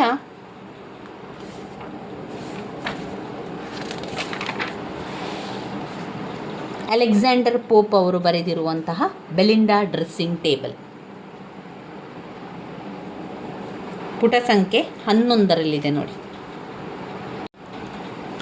ನಮಸ್ತೆ ಸ್ನೇಹಿತರೆ, ಇವತ್ತು ನಾವು ದ್ವಿತೀಯ BA ಇಂಗ್ಲೀಷ್ನ ಪರೀಕ್ಷೆಯ ಅಂತಿಮ ತಯಾರಿಯನ್ನು ಮಾಡಿಕೊಳ್ಳೋ ಪರೀಕ್ಷೆಯ ಅಂತಿಮ ತಯಾರಿಯಲ್ಲಿ ಇವತ್ತಿನ ಒಂದು ಪದ್ಯ ಬೆಲಿಂಡಾ ಡ್ರೆಸ್ಸಿಂಗ್ ಟೇಬಲ್, ಅಲೆಕ್ಸಾಂಡರ್ ಪೋಪ್ ಅವರು ಬರೆದಿರುವಂತಹ ಯೂನಿಟ್ 2ರಲ್ಲಿದೆ ನೋಡಿ. ಅಲೆಕ್ಸಾಂಡರ್ ಪೋಪ್ ಅವರು ಬರೆದಿರುವಂತಹ ಬೆಲಿಂಡಾ ಡ್ರೆಸ್ಸಿಂಗ್ ಟೇಬಲ್ ಎನ್ನುವಂತಹ ಪದ್ಯದ ಸಾರಾಂಶವನ್ನು ತಿಳ್ಕೊಳ್ಳುವ. ಮೊದಲಿಗೆ ಕನ್ನಡ ಸಾರಾಂಶವನ್ನು ಸರಿಯಾಗಿ ಅರ್ಥ ಮಾಡಿಕೊಂಡ ನಂತರ ನೀವು ಇಂಗ್ಲೀಷ್ ಸಮ್ಮರಿಯನ್ನು ನೋಡ್ಕೊಳ್ಳಿ. ಆವಾಗ ಇಂಗ್ಲೀಷ್ ಸಮ್ಮರಿ ನಮಗೆ ಬೇಗನೆ ಬರಲಿಕ್ಕೆ ಸಹಾಯ ಆಗ್ತದೆ. ಇಂಗ್ಲೀಷ್ ಸುಲಭ ಇರುವವರು ಇಂಗ್ಲೀಷನ್ನು ಬೇಗ ಅರ್ಥ ಮಾಡ್ಕೊಳ್ತೀರಾ, ಬೇಗನೆ ಅದನ್ನು ಕಲಿತೀರಾ. ಆದರೆ ಯಾರೆಲ್ಲ ಇಂಗ್ಲೀಷ್ ತುಂಬಾ ಕಷ್ಟ ಆಗ್ತದೆ, ಇಂಗ್ಲೀಷನ್ನು ಬರೀಲಿಕ್ಕೆ ಕಷ್ಟ ಆಗುವವರು ಮೊದಲಿಗೆ ನೀವೇನು ಮಾಡಬೇಕು, ಅದರ ಕನ್ನಡ ಅರ್ಥವನ್ನು ಸಂಪೂರ್ಣವಾಗಿ ತಿಳ್ಕೊಳ್ಬೇಕು. ಕನ್ನಡ ಅರ್ಥ ನಿಮಗೆ ಸರಿಯಾಗಿ ಬಂದ ನಂತರ ನೀವು ಇಂಗ್ಲೀಷ್ ಸಮ್ಮರಿಯನ್ನು ಓದ್ಕೊಳ್ಬೇಕು. ಆವಾಗ ನಿಮಗೆ ಬೇಗನೆ ಅರ್ಥ ಆಗ್ತದೆ. ಹಾಗೆ ಅದರಲ್ಲಿ ಇರುವಂತಹ ವಿಷಯಗಳು ನಿಮಗೆ ಬೇಗ ನೆನಪಲ್ಲಿ ಕೂಡ ಉಳಿಲಿಕ್ಕೆ ಸಹಾಯ ಆಗ್ತದೆ. ಇದು ಪರೀಕ್ಷೆಗೆ ತುಂಬಾ ಸಹಾಯ ಆಗುವಂಥದ್ದು. ನಾನು ಪದೇ ಹೇಳುವಂಥದ್ದು, ಪೋಯಟ್ರಿ 7 ಪದ್ಯದ ಸಾರಾಂಶವನ್ನು ಸರಿಯಾಗಿ ಕಲ್ತುಕೊಳ್ಳಿ. ಅದರ ಸಮ್ಮರಿಯನ್ನು ಬಾಯ್ಪಾಠ ಮಾಡಿ ಆದರೂ ಕಲ್ತುಕೊಳ್ಳಿ. 1-2 ದಿವಸ ತುಂಬ ಲೇಟ್ ಆದರೂ ಪರವಾಗಿಲ್ಲ, ರಾತ್ರಿ ಹೊತ್ತಿನಲ್ಲಾದರೂ ಕೂತ್ಕೊಂಡು ಅದನ್ನು ಸರಿಯಾಗಿ ಕಲ್ತುಕೊಳ್ಳಿ ಸ್ನೇಹಿತರೆ. ಬೆಲಿಂಡಾ ಡ್ರೆಸ್ಸಿಂಗ್ ಟೇಬಲ್ ಪುಟ ಸಂಖ್ಯೆ 11ರಲ್ಲಿದೆ ನೋಡಿ. ಬೆಲಿಂಡಾ ಡ್ರೆಸ್ಸಿಂಗ್ ಟೇಬಲ್ ಪುಟ ಸಂಖ್ಯೆ 11ಕ್ಕೆ ಬನ್ನಿ. 11ರಲ್ಲಿ ಅದರ ಪದ್ಯ ಇದೆ ನೋಡಿ. 11ರಲ್ಲಿ ಬೆಲಿಂಡಾ ಡ್ರೆಸ್ಸಿಂಗ್ ಟೇಬಲ್ ಇದೆ. ಅಂದರೆ ಅವಳ ಒಂದು ಡ್ರೆಸ್ ಮಾಡುವಂಥ ಟೇಬಲ್ನ ಬಗ್ಗೆ ಇಲ್ಲಿ ಲೇಖಕರು ಪದ್ಯವನ್ನು ಬರೆದಿರುವಂಥದ್ದು, ಲೇಖಕರು ಅದರ ಬಗ್ಗೆ ವಿವರಿಸುವಂಥದ್ದನ್ನು ಕಾಣ್ಬೋದು. ಇದೊಂದು ಸಂಪೂರ್ಣವಾಗಿ ಇಲ್ಲಿ ಪದ್ಯ ಕೊಟ್ಟಿದ್ದಾರೆ ನೋಡಿ. ಮತ್ತು ಅವರು ಕೊಟ್ಟಿರುವಂಥ ಅನಾಲಿಸಿಸನ್ನು ನೋಡಿದರೆ ಸಮ್ಮಿಂಗ್ ಅಪ್ ನೋಡಿ, ಇಲ್ಲಿ ಇಂಪಾರ್ಟೆಂಟ್ ಆಗಿರುವಂಥ ವಿಚಾರ ಇಲ್ಲಿ ಕೊಟ್ಟಿದ್ದಾರೆ. ಇದನ್ನು ನೀವು ಅರ್ಥ ಆಗ್ತದೆ ಅಥವಾ ಅರ್ಥ ಮಾಡ್ಕೊಳ್ಳಿಕ್ಕೆ ಸಾಧ್ಯ ಇದೆ ಅಂತಾದರೆ, ನೀವು ಇಂಗ್ಲೀಷ್ ತುಂಬಾ ಸುಲಭ ಇದೆ, ಇಂಗ್ಲೀಷನ್ನು ಬೇಗ ಓದ್ಕೊಳ್ಳಿಕ್ಕೆ ಆಗ್ತದೆ ಅಂತಾದವರು ಪುಟ ಸಂಖ್ಯೆ 18ರಲ್ಲಿದೆ ನೋಡಿ. ಪುಟ ಸಂಖ್ಯೆ 18 ಮತ್ತು 19ರಲ್ಲಿರುವಂಥ ಸಮ್ಮರಿಯನ್ನು ನೋಡ್ಕೊಳ್ಳಿ. ಪುಟ ಸಂಖ್ಯೆ 18ರಲ್ಲಿದೆ. 18ರಲ್ಲಿ ಒಂದು 3 ಸಾಲುಗಳಿಷ್ಟಿದೆ ನೋಡಿ. ಅದಾದ ನಂತರ ನೀವು ಈ ಕಡೆ ಬಂದರೆ ಪುಟ ಸಂಖ್ಯೆ 19ರಲ್ಲಿದೆ ನೋಡಿ. ಇದರ ವಿಚಾರ ಏನು ಅಂತ ಹೇಳಿದರೆ, ಇಲ್ಲಿ ಬೆಲಿಂಡಾ ಡ್ರೆಸ್ ಮಾಡ್ತಾ ಇದ್ದಾಳೆ. ಡ್ರೆಸ್ಸಿಂಗ್ ಟೇಬಲ್ನ ಎದುರು ಕುಳಿತು ಅವಳು ಡ್ರೆಸ್ ಮಾಡುವಂಥದ್ದು. ಇಲ್ಲಿ ಲೇಖಕರು ಅವಳ ಒಂದು ಸೌಂದರ್ಯತೆಯ ಬಗ್ಗೆ, ಅವಳು ಮಾಡುವಂತಹ ಡ್ರೆಸ್ಸಿನ ಬಗ್ಗೆ ಎಲ್ಲ ಈ ಒಂದು ಪದ್ಯದಲ್ಲಿ ವಿವರಿಸ್ತಾ ಇರುವಂಥದ್ದನ್ನು ನಾವು ಕಾಣ್ಬೋದು. ಕನ್ನಡಿಯಲ್ಲಿ ಅವಳಿಗೆ ಕಾಣ್ತಾ ಇದೆ. ಕನ್ನಡಿಯಲ್ಲಿ ನೋಡಿಕೊಂಡು ಅವಳು ಡ್ರೆಸ್ ಮಾಡ್ತಾ ಇದ್ದಾಳೆ. ಯಾವ ರೀತಿ ಕಾಣ್ತಾ ಇದ್ದಾಳೆ? ಲೇಖಕರಿಗೆ ಇಲ್ಲಿ ಅವಳು ಒಂದು ರೀತಿ ದೇವತೆಯನ್ನು ನೋಡುವ ರೀತಿಯಲ್ಲಿ ಕಾಣ್ತಾ ಇದೆ, ದೇವತೆಯನ್ನು ಕಾಣುವ ರೀತಿಯಲ್ಲಿ ಕಾಣ್ತಾ ಇದ್ದಾಳೆ. ಅಪ್ಸರೆ ಬೆಲಿಂಡಾ ಯಾವ ರೀತಿ ಇದ್ದಾಳೆ? ಬೆಲಿಂಡಾ ತುಂಬಾ ಎಕ್ಸ್ಟ್ರೀಮ್ಲಿ ಬ್ಯೂಟಿಫುಲ್, ಅಂದರೆ ಅಪ್ಸರೆಯಾಗಿದ್ದಾಳೆ ಅವಳು. ಬೆಲಿಂಡಾ ಅಪ್ಸರೆಯಾಗಿದ್ದಾಳೆ. ಅವಳು ಒಂದು ಪೆಟ್ಟಿಗೆಯಲ್ಲಿ ಅವಳ ಒಂದು ಡ್ರೆಸ್ ಮಾಡುವಂಥ ಎಲ್ಲ ಐಟಮನ್ನು ಇಟ್ಕೊಂಡಿದ್ದಾಳೆ. ಆ ಪೆಟ್ಟಿಗೆಯಲ್ಲಿ ವಜ್ರ ಇದೆ, ಮುತ್ತುಗಳಿದೆ, ಸುಗಂಧ ದ್ರವ್ಯಗಳನ್ನು ಇಟ್ಕೊಂಡಿದ್ದಾಳೆ. ಆ ಒಂದು ಡ್ರೆಸ್ಸಿಂಗ್ ಬಾಕ್ಸಿನ ಒಳಗೆ ಆಮೆ ಚಿಪ್ಪಿನಿಂದ ಮಾಡಿದಂತಹ ಬಾಚಣಿಗೆ ಇದೆ. ಆಮೇಲೆ ಆನೆ ದಂತದಿಂದ ಮಾಡಿದಂತಹ ಬಿಳಿಯ ಬಾಚಣಿಗೆ ಇದೆ. ಅದನ್ನೆಲ್ಲ ಅವಳು ತೆಗೆದು ಹೊರಗೆ ಇಟ್ಟು ನಂತರ ಅವಳು ಡ್ರೆಸ್ ಮಾಡ್ತಾ ಇದ್ದಾಳೆ. ದೇವತೆಯಂತೆ ಕಾಣ್ತಾ ಇದ್ದಾಳೆ ಅಪ್ಸರೆಯಾದಂತಹ ಬೆಲಿಂಡಾ. ಅವಳಲ್ಲಿ ಹೊಳೆಯುವಂಥ ಪಿನ್ ಇದೆ. ಅವಳ ಆ ಒಂದು ಬಾಕ್ಸಿನಲ್ಲಿ ಹೊಳೆಯುವಂತಹ ಪಿನ್ ಇದೆ. ಆಮೇಲೆ ಎಲ್ಲ ರೀತಿಯ ಒಂದು ಸೌಂದರ್ಯಕ್ಕೆ ಬೇಕಾದಂಥ ಎಲ್ಲ ವಸ್ತುಗಳು ಅವಳಲ್ಲಿ ಆ ಒಂದು ಪೆಟ್ಟಿಗೆಯಲ್ಲಿರುವಂಥದ್ದನ್ನು ಅವರಿಲ್ಲಿ ವಿವರಿಸ್ತಾ ಇದ್ದಾರೆ.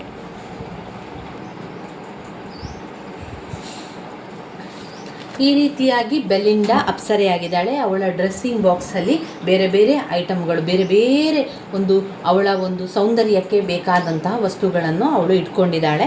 ಅದರಲ್ಲಿ ಪಿನ್ ಇರ್ಬೋದು, ಆಮೇಲೆ ಪೌಡರ್ಗಳಿರ್ಬೋದು, ಮುಖಕ್ಕೆ ಹಾಕುವಂತಹ ಲೇಪನಗಳಿರ್ಬೋದು, ಕಣ್ಣು, ಹುಬ್ಬು, ಅದಕ್ಕೆಲ್ಲ ಸೌಂದರ್ಯಕ್ಕೆ ಬೇಕಾಗುವಂಥದ್ದೆಲ್ಲ ಅವಳಲ್ಲಿದೆ. ಬೆಲಿಂಡಾ ತುಂಬ ಸುಂದರವಾಗಿ ಎಲ್ಲ ಆಭರಣವನ್ನು ಹಾಕಿದ್ದಾಳೆ. ನಗುವಿನಿಂದ ಅವಳ ಸೌಂದರ್ಯ ಇನ್ನಷ್ಟು ಹೆಚ್ಚಿದೆ.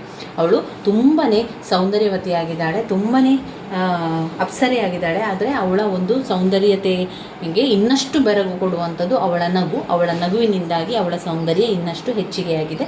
ಹಂತ ಹಂತವಾಗಿ ಅವಳ ಅಂದ ಹೆಚ್ಚುತ್ತಾ ಹೋಗ್ತದೆ. ಹಂತ ಹಂತವಾಗಿ ಅವಳ ಅಂದ ಹೆಚ್ಚುತ್ತಾ ಹೋಗುವಂಥದ್ದನ್ನು ಕಾಣ್ಬೋದು.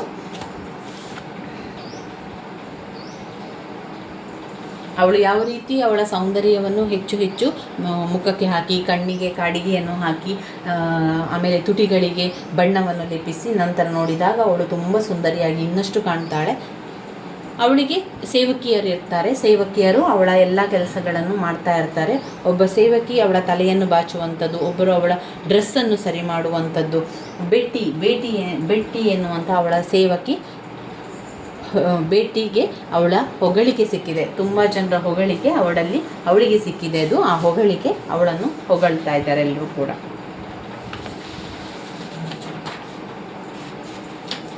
ನೋಡಿ, ಬೆಲಿಂಡಾ ಡ್ರೆಸ್ಸಿಂಗ್ ಟೇಬಲ್ನ ಸಮ್ಮರಿ ಟೆಕ್ಸ್ಟ್ ಬುಕ್ಕಲ್ಲೇ ಇದೆ. ಪುಟ ಸಂಖ್ಯೆ 18ರಿಂದ ಆರಂಭ ಆಗ್ತದೆ. ಪುಟ ಸಂಖ್ಯೆ 18ರಿಂದ ಆರಂಭವಾಗಿ ಇಲ್ಲಿ ನೀವು ನೋಡ್ಬೋದು. 19ರಲ್ಲಿ ಕೂಡ ಇದೆ. ಇದನ್ನು ನೋಡಿಕೊಂಡು ಬರ್ಕೊಳ್ಳಿ. ನಿಮ್ಮಲ್ಲಿ ಟೆಕ್ಸ್ಟ್ ಬುಕ್ ಇದ್ದರೆ ನೀವು ಆ ಟೆಕ್ಸ್ಟ್ ಬುಕ್ಕಿಂದಲೇ ಓದ್ಕೊಳ್ಳಿ. ಒಂದು ವೇಳೆ ಟೆಕ್ಸ್ಟ್ ಬುಕ್ ಇಲ್ಲ ಅಂತಾದರೆ ಅದನ್ನು ನೋಡಿಕೊಂಡು ಒಮ್ಮೆ ಬರ್ಕೊಳ್ಳಿ ಅಥವಾ ಸ್ಕ್ರೀನ್ಶಾಟ್ ಆದರೂ ತಕ್ಕೊಳ್ಳಿ. ನಾನು ಇಲ್ಲಿ ಬರೆದಿರುವಂಥ ಸಮ್ಮರಿಯನ್ನು ತೋರಿಸ್ತೇನೆ. ಇಲ್ಲಿ ಸುಲಭವಾಗಿ ಒಂದು ಸರಳವಾಗಿ ನಾನು ಸಮ್ಮರಿಯನ್ನು ಬರ್ಕೊಂಡಿರುವಂಥದ್ದು ಇಲ್ಲಿ ನೋಡಿ. ಇದು ನಾನು ಬರೆದಿರುವಂತಹ ಸಮ್ಮರಿ. ನಿಮಗೆ ಇದು ಸಹಾಯ ಆಗ್ತದೆ. ನೀವು ಇದನ್ನು ಓದ್ಕೊಳ್ಬೋದು ಅಂತ ಇದ್ದರೆ ನೀವು ಇದನ್ನು ಬರ್ಕೊಳ್ಬೋದು. ನಿಮಗೂ ಕೂಡ ಈ ಸಮ್ಮರಿ ಆಗ್ಬೋದು ಅಂತ ಇದ್ದರೆ. ಇನ್ನು ಕೆಲವರಿಗೆ ಈ ಸಮ್ಮರಿ ಕಷ್ಟ ಅಂತ ಅನಿಸಿದರೆ ಬೇರೆ ಸಮ್ಮರಿಯನ್ನು ಕೂಡ ನೀವು ಓದ್ಕೊಳ್ಬೋದು. ನಿಮಗೆ ಯಾವುದು ಅನುಕೂಲ ಅಂತ ಅನ್ನಿಸ್ತದೆ ಅದನ್ನು ಓದ್ಕೊಳ್ಳಿ. ಇದನ್ನೇ ಓದ್ಕೊಳ್ಬೇಕು ಅಂತ ಯಾವುದೇ ನಿಯಮ ಇಲ್ಲ. ಆಮೇಲೆ ಟೆಕ್ಸ್ಟ್ ಬುಕ್ಕಲ್ಲಿರುವಂಥ ಸಮ್ಮರಿಯನ್ನು ನಾನು ಯಾಕೆ ಹೇಳ್ತಾ ಇದ್ದೇನೆ ಅಂತ ಹೇಳಿದರೆ, ಇದು ಕೂಡ ಒಂದು ಸುಲಭದ ರೀತಿಯಲ್ಲಿ, ಅರ್ಥವಾಗುವ ರೀತಿಯಲ್ಲಿ ಅವರು ಸಾರಾಂಶವನ್ನು ಕೊಟ್ಟಿದ್ದಾರೆ. ನಾವು ಯಾವುದೇ ಆದರೂ ಒಂದು ಸಾರಾಂಶವನ್ನು ಕಲ್ತ್ರೆ ಆಯಿತು. ಸರಿಯಾಗಿ ಸಾರಾಂಶವನ್ನು ಕಲ್ತ್ರೆ ನಮಗೆ ಎನೋಟೇಟ್ ಅಂದರೆ ಟಿಪ್ಪಣಿ ಬರೀಲಿಕ್ಕೆ ಬಂದಾಗ ನಮಗೆ ಅದನ್ನು ಬರಿತಾ ಹೋಗಲಿಕ್ಕೆ ಸಾಧ್ಯ ಆಗ್ತದೆ. ನಾವು ಅದನ್ನು ಬಾಯಿಪಾಠ ಮಾಡಿ ಆದರೂ ಕಲ್ತ್ಕೊಂಡ್ರೆ ಸಾಕು. ಇಂಗ್ಲೀಷ್ ಅಂತ ಹೇಳಿದ ಕೂಡಲೇ ನಾವೇನು ಮಾಡ್ತೇವೆ, ಇಂಗ್ಲೀಷ್ ಸ್ವಲ್ಪ ಭಯ ಅಂತ ಅನಿಸ್ತದೆ ನಮಗೆ. ಯಾಕಂದರೆ ಎಷ್ಟೋ ವರ್ಷದ ಗ್ಯಾಪಿನ ನಂತರ ತುಂಬ ಜನರು ನಾವು ವಿದ್ಯಾಭ್ಯಾಸವನ್ನು ಮಾಡ್ತಾ ಇರ್ತೇವೆ. ಇಂತಹ ಸಂದರ್ಭದಲ್ಲಿ ಏನಾಗ್ತದೆ ಅಂತ ಹೇಳಿದರೆ, ನಮ್ಮಲ್ಲಿ ನಾವು ತುಂಬ ಜನ ಏನು ಮಾಡ್ತೇವೆ ಅಂತ ಹೇಳಿದರೆ, ನಮ್ಮ PUC ವಿದ್ಯಾಭ್ಯಾಸವನ್ನು ಮಾಡಿದ ನಂತರ ಮದುವೆ ಆ ರೀತಿಯೆಲ್ಲ ಆದ ಮೇಲೆ, ಮದುವೆ ಮಕ್ಕಳು ಅಂತಾದ ಮೇಲೆ ನಂತರ ಕಲಿಯುವುದು ಅಂತ ನಾವು ಆರಂಭ ಮಾಡಿದಾಗ ನಮಗೆ ಎಲ್ಲ ಕೂಡ ಒಂದು ರೀತಿಯ ಬಿಟ್ಟು ಹೋಗಿರ್ತದೆ. ಓದುವಂಥ ಕ್ರಮ ಇರ್ಬೋದು, ಓದುವಂಥ ಒಂದು ನೆನಪಲ್ಲಿ ಉಳಿಯುವಂಥದ್ದು ಇರ್ಬೋದು, ಇದೆಲ್ಲ ಕೂಡ ಕ್ರಮೇಣವಾಗಿ ಅದನ್ನು ಬಿಟ್ಟಾಗ ನಮಗೆ ಅದರಲ್ಲಿ ಒಂಥರ ಭಯ ಉಂಟಾಗ್ತದೆ. ನನಗೆ ಓದ್ಕೊಳ್ಬೋದಾ, ನಾನು ಮಾಡಬಹುದಾ, ಪದವಿಯನ್ನು ಓದ್ಕೊಳ್ಳಿಕ್ಕೆ ಸಾಧ್ಯವ ಅಂತ. ಅದನ್ನೆಲ್ಲ ಮೀರಿ ನಾವು ಪದವಿಯನ್ನು ಮಾಡ್ತಾ ಇದ್ದೇವೆ ಅಂತಂದರೆ ಅದು ನಿಜವಾಗಿಯೂ ಒಂದು ದೊಡ್ಡ ಸಾಧನೆಯಾಗಿರ್ತದೆ. ಅದರ ಜೊತೆಗೆ ನಮಗೆ ಆ ಇಂಗ್ಲೀಷ್ನ ಸಬ್ಜೆಕ್ಟ್ ಅಂತ ಬಂದಾಗ ಇಂಗ್ಲೀಷ್ ಸಬ್ಜೆಕ್ಟನ್ನು ಅರ್ಥ ಮಾಡ್ಕೊಳ್ಳಿಕ್ಕೆ ಮೊದಲಿಗೆ ನಮಗೆ ಅರ್ಥ ಮಾಡ್ಕೊಳ್ಳಿಕ್ಕೆ ಕಷ್ಟ ಆಗ್ತದೆ. ಅದಾದಮೇಲೆ ನಮಗೆ ನೆನಪಲ್ಲಿ ಇರ್ತದ ಇಲ್ವಾ, ನೆನಪಲ್ಲಿ ಉಳಿಲಿಕ್ಕೆ ಸಾಧ್ಯವಾ ಅಂತ ನಮಗೆ ಒಂದು ರೀತಿಯ ಭಯ ಬರ್ತದೆ. ಆ ಭಯವನ್ನೆಲ್ಲ ಬಿಟ್ಟು ಇಲ್ಲ ನನಗೆ ಸಾಧ್ಯ ಎನ್ನುವಂಥದ್ದು ನಿಮಗೆ ನೀವೇ ಧೈರ್ಯವನ್ನು ತುಂಬಿಕೊಳ್ಳಿ.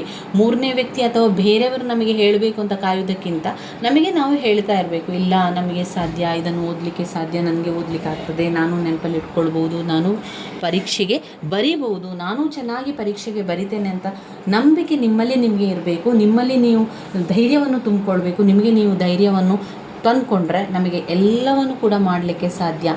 ಇಂಗ್ಲೀಷ್ ಕಷ್ಟ ಹೌದು. ಯಾವಾಗ ಓದದೇ ಇದ್ದಾಗ ಇಂಗ್ಲೀಷ್ ಮಾತ್ರ ಅಲ್ಲ, ಎಲ್ಲ ವಿಷಯ ಕೂಡ ಕಷ್ಟನೇ ಇರ್ತದೆ.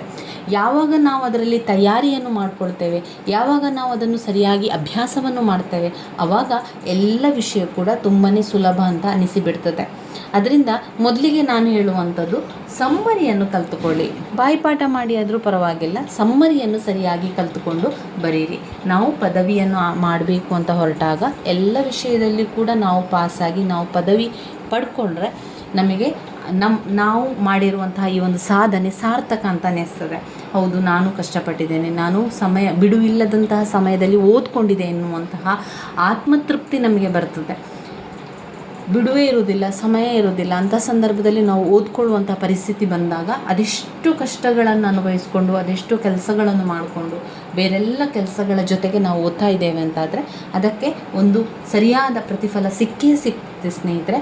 ಅದಕ್ಕೆ ನಾವು ಈ ಸಮ್ಮರಿಯನ್ನು ಕಲೀರಿ. ನೀವು ಸಮ್ಮರಿಯನ್ನು ಕಲಿತು ಪರೀಕ್ಷೆಗೆ ಬರೆದ್ರೆ ಪಾಸ್ ಆಗ್ತೀರಾ. ಭಯ ಪಡಬೇಡಿ. ಇಲ್ಲ ನಿಮ್ಮಿಂದ ಸಾಧ್ಯ ಇಲ್ಲ ಎನ್ನುವಂಥ ಭಯ ಬೇಡ.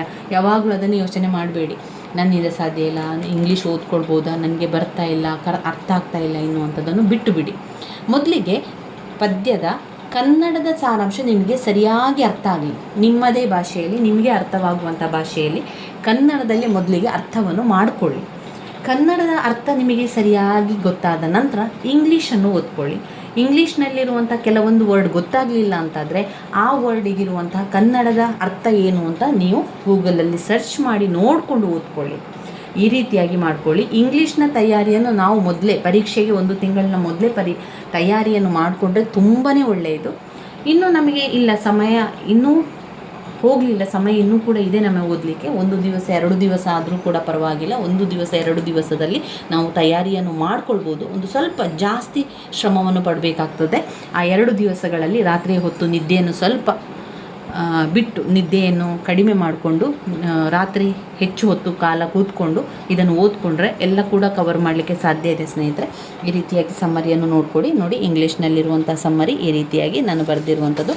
ಟೆಕ್ಸ್ಟ್ ಬುಕ್ಕಲ್ಲಿ ಆದರೆ 18, 19ನೇ ಪುಟ ಸಂಖ್ಯೆಯಲ್ಲಿದೆ ನೋಡಿ.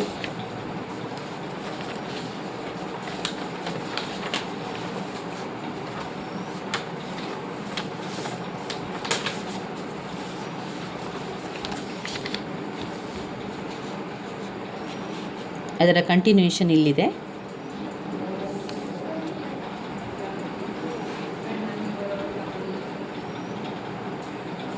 ಇದನ್ನು ನೋಡ್ಕೊಳ್ಳಿ.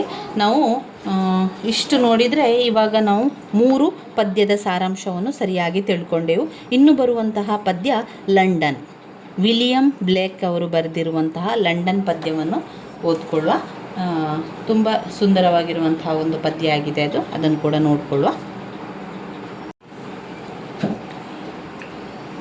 ನಮಸ್ತೆ ಸ್ನೇಹಿತರೆ, ಇವತ್ತು ನಾವು ದ್ವಿತೀಯ BA ಇಂಗ್ಲೀಷ್ ಪರೀಕ್ಷೆಯ ಅಂತಿಮ ತಯಾರಿಯನ್ನು ಮಾಡಿಕೊಳ್ಳುವ.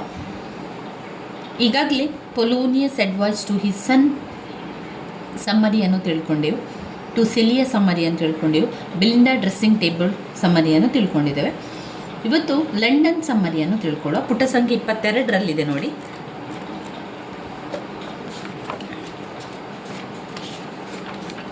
ಪುಟ ಸಂಖ್ಯೆ 22ರಲ್ಲಿ ವಿಲಿಯಂ ಬ್ಲೇಕ್ ಅವರು ಬರೆದಿರುವಂತಹ ಲಂಡನ್ ಪದ್ಯ ಇದೆ.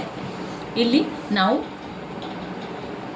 ಸಮ್ಮರಿಯನ್ನು ಸರಿಯಾಗಿ ಕಲ್ತ್ಕೊಳ್ಬೇಕು. ನಾನು ಪ್ರತಿ ಬಾರಿ ನಿಮಗೆ ಹೇಳುವಂಥದ್ದು, ಇಂಗ್ಲೀಷ್ ಕಷ್ಟ ಆಗುವವರು ಆ ಸಮ್ಮರಿಯನ್ನು ಸರಿಯಾಗಿ ಕಲಿತರೆ ಆ ಸಮ್ಮರಿಯನ್ನೇ ಉತ್ತರವಾಗಿ ಬರೆಯುವಂಥದ್ದು. ಇಂಗ್ಲೀಷ್ ಸರಿಯಾಗಿ ಬರುವಂಥವರು ಅದನ್ನು ಅರ್ಥ ಮಾಡ್ಕೊಳ್ಳಿ, ಆ ಪ್ರಶ್ನೆಯನ್ನು ನೋಡ್ಕೊಳ್ಳಿ, ಆ ಪ್ರಶ್ನೆಗೆ ಉತ್ತರವನ್ನು ಬರಿತಾ ಹೋಗುವಂಥದ್ದು. ಯಾರೆಲ್ಲ ಇಂಗ್ಲೀಷ್ ಗೊತ್ತೇ ಇಲ್ಲ, ಕಷ್ಟ ಆಗ್ತದೆ ಓದ್ಕೊಳ್ಳಿಕ್ಕೆ ಬರ್ಕೊಳ್ಳಿಕ್ಕೆ ಅಂತಾದರೆ ನೀವು ಸಮ್ಮರಿಯನ್ನು ಬಾಯ್ಪಾಠ ಮಾಡಿ ಕಲೀರಿ, ಆ ಸಮ್ಮರಿಯನ್ನು ಉತ್ತರವಾಗಿ ಬರಿತಾ ಹೋಗುವಂಥದ್ದು. ನಾನು ಕೂಡ ಅದೇ ರೀತಿ ಮಾಡ್ತಾಯಿದ್ದೆ. ಯಾಕಂದರೆ ನನಗೂ ಕೂಡ ಇಂಗ್ಲೀಷ್ ತುಂಬಾ ಕಷ್ಟದ ವಿಷಯ ಆಗಿತ್ತು. ಅದ ಕಾರಣ ನಾನೇನು ಮಾಡ್ತಾಯಿದ್ದೆ ಅಂದರೆ ಪದ್ಯದ 7 ಪದ್ಯದ ಸಮ್ಮರಿಯನ್ನು ಸರಿಯಾಗಿ ಕಲ್ತಿದ್ದೇನೆ. 7 ಪದ್ಯದ ಸಮ್ಮರಿಯನ್ನು ಬಾಯ್ಪಾಠ ಮಾಡಿ ಕಲ್ತಿರುವಂಥದ್ದು. ಅದೇ ರೀತಿ 2-3 ಪಾಠಗಳನ್ನು ಕಲ್ತಿರುವಂಥದ್ದು. ಒಂದು ಡ್ರಾಮಾ, ಜೂಲಿಯಸ್ ಸೀಸರ್ ಡ್ರಾಮದ ಸಮ್ಮರಿಯನ್ನು ಸರಿಯಾಗಿ ಕಲ್ತಿದ್ದೇನೆ. ಆಮೇಲೆ ಗ್ರಾಮರನ್ನು ಅಷ್ಟಾಗಿ ನೋಡಿಕೊಳ್ಳಿಲ್ಲ, ಕೆಲವೊಂದಷ್ಟನ್ನು ಮಾತ್ರ ನಾನು ನೋಡಿಕೊಂಡಿರುವಂಥದ್ದು. ಇಲ್ಲಿ ಲಂಡನ್ ಪದ್ಯದ ಸಮ್ಮರಿಯನ್ನು ತಿಳ್ಕೊಳ್ಳುವ. ನಾನು ಇಲ್ಲಿ ನಿಮಗೆ ತಿಳಿಸಿಕೊಡುವಂಥದ್ದು ನಾನು ಎಷ್ಟು ಕಲ್ತಿದ್ದೇನೆ ಅಥವಾ ನಾನು ಕಲಿತ ರೀತಿಯಲ್ಲಿ ನಿಮಗೆ ನಾನು ಹೇಳ್ಕೊಡುವಂಥದ್ದು. ಅದರಲ್ಲಿ ನಿಮಗೆ ಇನ್ನೂ ವಿವರಣೆ ಬೇಕು ಅಂತ ಅನಿಸಿದರೆ ಬೇರೆ ಕಡೆಯಲ್ಲಿ ನೋಡಿಕೊಳ್ಳಿ, ಅಥವಾ ಬೇರೆ ಯಾವುದಾದ್ರೂ ಪುಸ್ತಕಗಳು, ಗೈಡ್ಗಳ ಪುಸ್ತಕಗಳೆಲ್ಲ ನಿಮಗೆ ಸಿಕ್ಕಿದರೆ ಅದರಲ್ಲಿ ಓದ್ಕೊಳ್ಳಿ. ಇಲ್ಲಿ ನಾನು ನಿಮಗೆ ತಿಳಿಸ್ಕೊಡುವಂಥದ್ದು ನಿಮಗೂ ಕೂಡ ಒಂದು ಸ್ವಲ್ಪ ಸಹಾಯ ಆಗಲಿ ಎನ್ನುವಂಥ ಕಾರಣದಿಂದಾಗಿ ನಾನು ಕಲಿತ ರೀತಿಯಲ್ಲಿ ನಿಮಗೆ ನಾನು ತಿಳಿಸ್ಕೊಡುವಂಥದ್ದು. ನೀವು ಕೆಲವರು ಹೇಳ್ತಾ ಇದ್ರಿ ಇದರಲ್ಲಿ ಇನ್ನೂ ಜಾಸ್ತಿ ವಿವರಣೆ ಬೇಕು ಅಂತ ನೀವು ಕೇಳ್ತಾ ಇದ್ರಿ. ನನಗೆ ಇಷ್ಟೇ ನಿಮಗೆ ಹೇಳ್ಕೊಡ್ಲಿಕ್ಕೆ ಸಾಧ್ಯ ಆಗುವಂಥದ್ದು. ಆದಷ್ಟು ಪ್ರಯತ್ನವನ್ನು ಮಾಡಿ ನಿಮಗೆ ನಾನು ತಿಳಿಸ್ಕೊಟ್ಟಿದ್ದೇನೆ. ನಾನು ಕಲಿತ ರೀತಿಯಲ್ಲಿ ನಿಮಗೆ ನಾನು ತಿಳಿಸ್ಕೊಡುವುದು ಯಾಕೆ ಅಂದರೆ, ನಾನು ಇಂಗ್ಲೀಷ್ ವಿಷಯನ ಓದ್ಕೊಳ್ಬೇಕಾದ್ರೆ ಯಾರೂ ಹೇಳ್ಕೊಡುವರು ಇರಲಿಲ್ಲ. ನಾವು ಯಾವಾಗ KSUನಲ್ಲಿ ವಿದ್ಯಾಭ್ಯಾಸವನ್ನು ಮಾಡ್ತೇವೆ, ಇಲ್ಲಿ ನಮಗೆ ಯಾರು ಕೂಡ ಹೇಳ್ಕೊಡ್ಲಿಕ್ಕೆ ಇರೋದಿಲ್ಲ, ನಾವೇ ಓದ್ಕೊಳ್ಬೇಕು. ನಾನು ಓದ್ಕೊಳ್ಳುವಂಥ ಸಂದರ್ಭದಲ್ಲಿ ನನಗೆ ಯಾವುದೇ ರೀತಿಯ ಸಹಾಯ ಇರಲಿಲ್ಲ, ಯಾರು ಕೂಡ ಹೇಳ್ಕೊಡುವವರು ಇರಲಿಲ್ಲ. ನಾನೇ ಅದನ್ನು ನೋಡಿಕೊಂಡು ಹುಡುಕಿ ಅದರ ವಿವರಣೆಯನ್ನು, ಅದರ ಒಂದು ಸಮ್ಮರಿಯನ್ನು ಕಲ್ತಿರುವಂಥದ್ದು. ನಾನೇ ಸಮ್ಮರಿಯನ್ನು ಬರ್ಕೊಂಡು ಅದನ್ನು ಪಾಯಿಂಟ್ಸ್ ರೀತಿಯಲ್ಲಿ ಬರೆದು ಓದ್ಕೊಂಡಿರುವಂಥದ್ದು.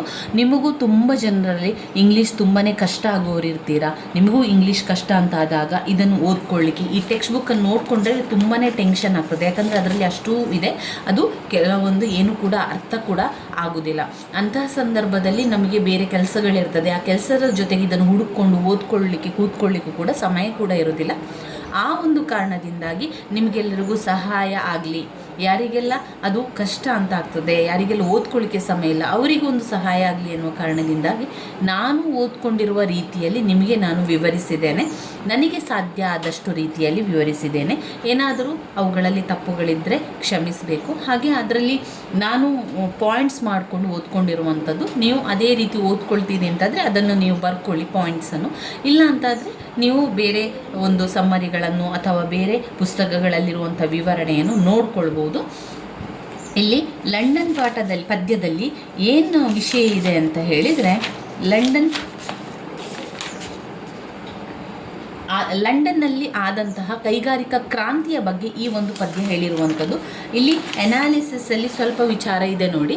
ಪುಟ ಸಂಖ್ಯೆ 32ರನ್ನು ನೋಡಿದಾಗ ಅದರಲ್ಲಿ ನಿಮಗೆ ಸ್ವಲ್ಪ ವಿವರಣೆ ಸಿಗ್ತದೆ. ನಾವು ಇಲ್ಲಿ ಓದ್ಕೊಳ್ಬೇಕಾಗಿರುವಂಥ ವಿಚಾರ ಏನು ಅಂದರೆ, ಲಂಡನ್ ಪದ್ಯದಲ್ಲಿ ವಿಲಿಯಂ ಬೇಕ್ ಅವರು ಏನು ಹೇಳಿದ್ದಾರೆ ಅಂದರೆ, ಇಂಡಸ್ಟ್ರಿಯಲ್ ರಿವಲ್ಯೂಷನ್ ಆಗಿದೆ. ಇಂಡಸ್ಟ್ರಿಯಲ್ ರಿವಲ್ಯೂಷನ್ ಅಂದರೆ ಏನು? ಕೈಗಾರಿಕಾ ಕ್ರಾಂತಿ ಆಗಿರುವಂಥದ್ದು.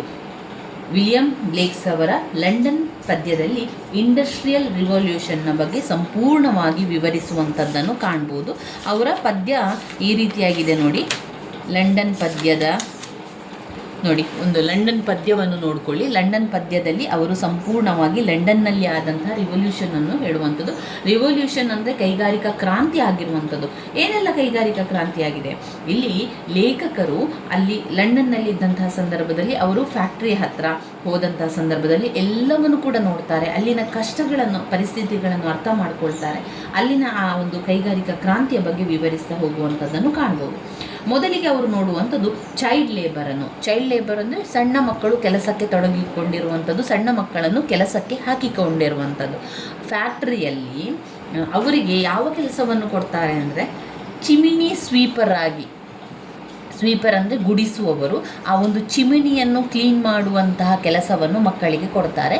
ಅಲ್ಲಿ ಮಕ್ಕಳನ್ನೆಲ್ಲ ಆ ಕೆಲಸಕ್ಕೆ ಹಾಕಿಕೊಂಡಿರ್ತಾರೆ. ಯಾಕಂದರೆ ಆ ಚಿಮಿನಿ ಚಿಕ್ಕದಾಗಿ ಕೊಳವೆಯ ರೀತಿಯಲ್ಲಿರ್ತದೆ, ಅದರ ಒಳಗೆ ದೊಡ್ಡವರಿಗೆ ಯಾರಿಗೂ ಕೂಡ ಹೋಗಿ ಕ್ಲೀನ್ ಮಾಡಲಿಕ್ಕೆ ಸಾಧ್ಯ ಆಗುವುದಿಲ್ಲ. ಅಂತಹ ಸಂದರ್ಭದಲ್ಲಿ ಮಕ್ಕಳು ಅದರೊಳಗಡೆ ಹೋಗಿ ಅದರೊಳಗಿರುವಂತಹ ಕರಿಗಳನ್ನು, ಬೂದಿ ಕರಿಗಳನ್ನೆಲ್ಲ ಕ್ಲೀನ್ ಮಾಡಿ ಬರಲಿಕ್ಕೆ ಸಹಾಯ ಆಗ್ತದೆ ಎನ್ನುವ ಕಾರಣದಿಂದಾಗಿ ಲಂಡನ್ನಲ್ಲಿ ಫ್ಯಾಕ್ಟರಿಗಳಲ್ಲಿ ಚಿಮಿನಿ ಕೆಲಸಕ್ಕೆ ಮಕ್ಕಳನ್ನು ನೇಮಕವನ್ನು ಮಾಡ್ತಾರೆ. ಚೈಲ್ಡ್ ಲೇಬರ್ ಒಂದು ಮೊದಲನೆಯ ಪಾಯಿಂಟ್ಸ್ ಏನು? ಮೊದಲನೆಯ ಪಾಯಿಂಟ್ ಚೈಲ್ಡ್ ಲೇಬರನ್ನು ಆಯ್ಕೆ ಮಾಡಿಕೊಳ್ಳುವಂಥದ್ದು, ಚೈಲ್ಡ್ ಲೇಬರನ್ನು ಹಾಕುವಂಥದ್ದು. ಚಿಮಿನಿ ಸ್ವೀಪರ್ ಆಗಿ ಚೈಲ್ಡ್ ಲೇಬರ್ ಇರ್ತಾರೆ. ಅದಾದ ನಂತರ there are facing many problems. ಆ ಮಕ್ಕಳು ತುಂಬಾ ಕಷ್ಟಗಳನ್ನು ಅನುಭವಿಸ್ತಾರೆ, ತುಂಬ ನೋವನ್ನು ಅನುಭವಿಸ್ತಾರೆ, ಆರೋಗ್ಯದಲ್ಲಿ ಏರುಪೇರಾಗ್ತದೆ. ಅವರು ಆ ಒಂದು ಚಿಮಿನಿಯ ಒಳಗೆ ಹೋಗಿ ಅಲ್ಲಿ ಕ್ಲೀನ್ ಮಾಡುವ ಕಾರಣ ಅಲ್ಲಿ ಧೂಳು, ಆಮೇಲೆ ಅಲ್ಲಿ ಆ ಒಂದು ಹೊಗೆಯ ಇದು ಇರುವ ಕಾರಣ ಉಸಿರಾಟದ ತೊಂದರೆಗಳೆಲ್ಲ ಮಕ್ಕಳಿಗೆ ಆರಂಭ ಆಗ್ತದೆ. ಆ ಒಂದು ಸ್ಮೋಕ್ ಇರ್ತದೆ, ಅಲ್ಲಿ ಒಂದು ಹೊಗೆ ಇರುವ ಕಾರಣ ಮಕ್ಕಳಿಗೆ ಅಲರ್ಜಿಗಳಾಗ್ತದೆ, ಬ್ರೀದಿಂಗ್ ಪ್ರಾಬ್ಲಮ್ ಉಂಟಾಗ್ತದೆ, ಆಮೇಲೆ ಲಂಗ್ಸಿಗೆ ತೊಂದರೆ ಉಂಟಾಗ್ತದೆ, ಶ್ವಾಸಕೋಶಕ್ಕೆ ತೊಂದರೆ ಉಂಟಾಗುವಂಥದ್ದು, ಉಸಿರಾಟಕ್ಕೆ ತೊಂದರೆ ಆಗುವಂಥದ್ದು, ಅವರ ಹಾರ್ಟಿಗೆ ತೊಂದರೆ ಆಗುವಂಥದ್ದು, ಒಟ್ಟಿನಲ್ಲಿ ಮಕ್ಕಳ ಆರೋಗ್ಯದಲ್ಲಿ ಏರುಪೇರ ಉಂಟಾಗುವಂಥದ್ದನ್ನು ನಾವಿಲ್ಲಿ ಕಾಣಬಹುದಾಗಿದೆ. ಮಕ್ಕಳು ಆ ಒಂದು ಕಾರಣದಿಂದಾಗಿ ಅಲ್ಲಿ ನರಳ್ತಾ ಇರುವಂಥದ್ದನ್ನು ಲೇಖಕರು ಗಮನಿಸಿದ್ದಾರೆ. ಇನ್ನು ಲೇಖಕರು ಗಮನಿಸಿರುವಂಥ ವಿಚಾರ ಅಂತ ಹೇಳಿದರೆ ಸೋಲ್ಜರ್, ಅಲ್ಲಿನ ಅನ್ಹ್ಯಾಪಿ ಸೋಲ್ಜರ್ನ ಬಗ್ಗೆ ಲೇಖಕರು ಹೇಳ್ತಾರೆ. ಅನ್ಹ್ಯಾಪಿ ಸೋಲ್ಜರ್ಸ್ ಯಾವ ರೀತಿ ಇರ್ತಾರೆ ಅಂದರೆ ಅವರಿಗೆ ಯಾವುದೇ ರೀತಿಯ ಫೆಸಿಲಿಟಿ ಕೊಡ್ತಾ ಇಲ್ಲ.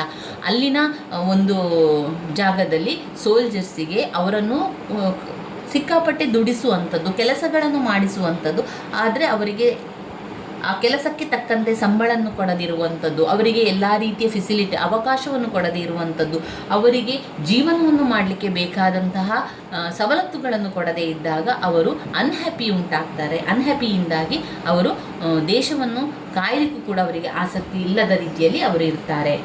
ಇನ್ನು ಲೇಖಕರು ಕಾಣ್ತಾರೆ ಆ ಬೀದಿಯಲ್ಲಿ ಅವರು ಯಾರನ್ನು ಕಾಣ್ತಾ ಇದ್ದಾರೆ ಅಂತ ಅಂದರೆ ಮಿಡ್ನೈಟ್ ಸ್ಟ್ರೀಟಲ್ಲಿ ವೇಶ್ಯರನ್ನು ಕಾಣ್ತಾ ಇದ್ದಾರೆ. ವೇಶ್ಯರು ಅವರು ಚಿಕ್ಕ ಚಿಕ್ಕ ಮಕ್ಕಳನ್ನು ಹಿಡಿದುಕೊಂಡು ನಿಂತಿದ್ದಾರೆ.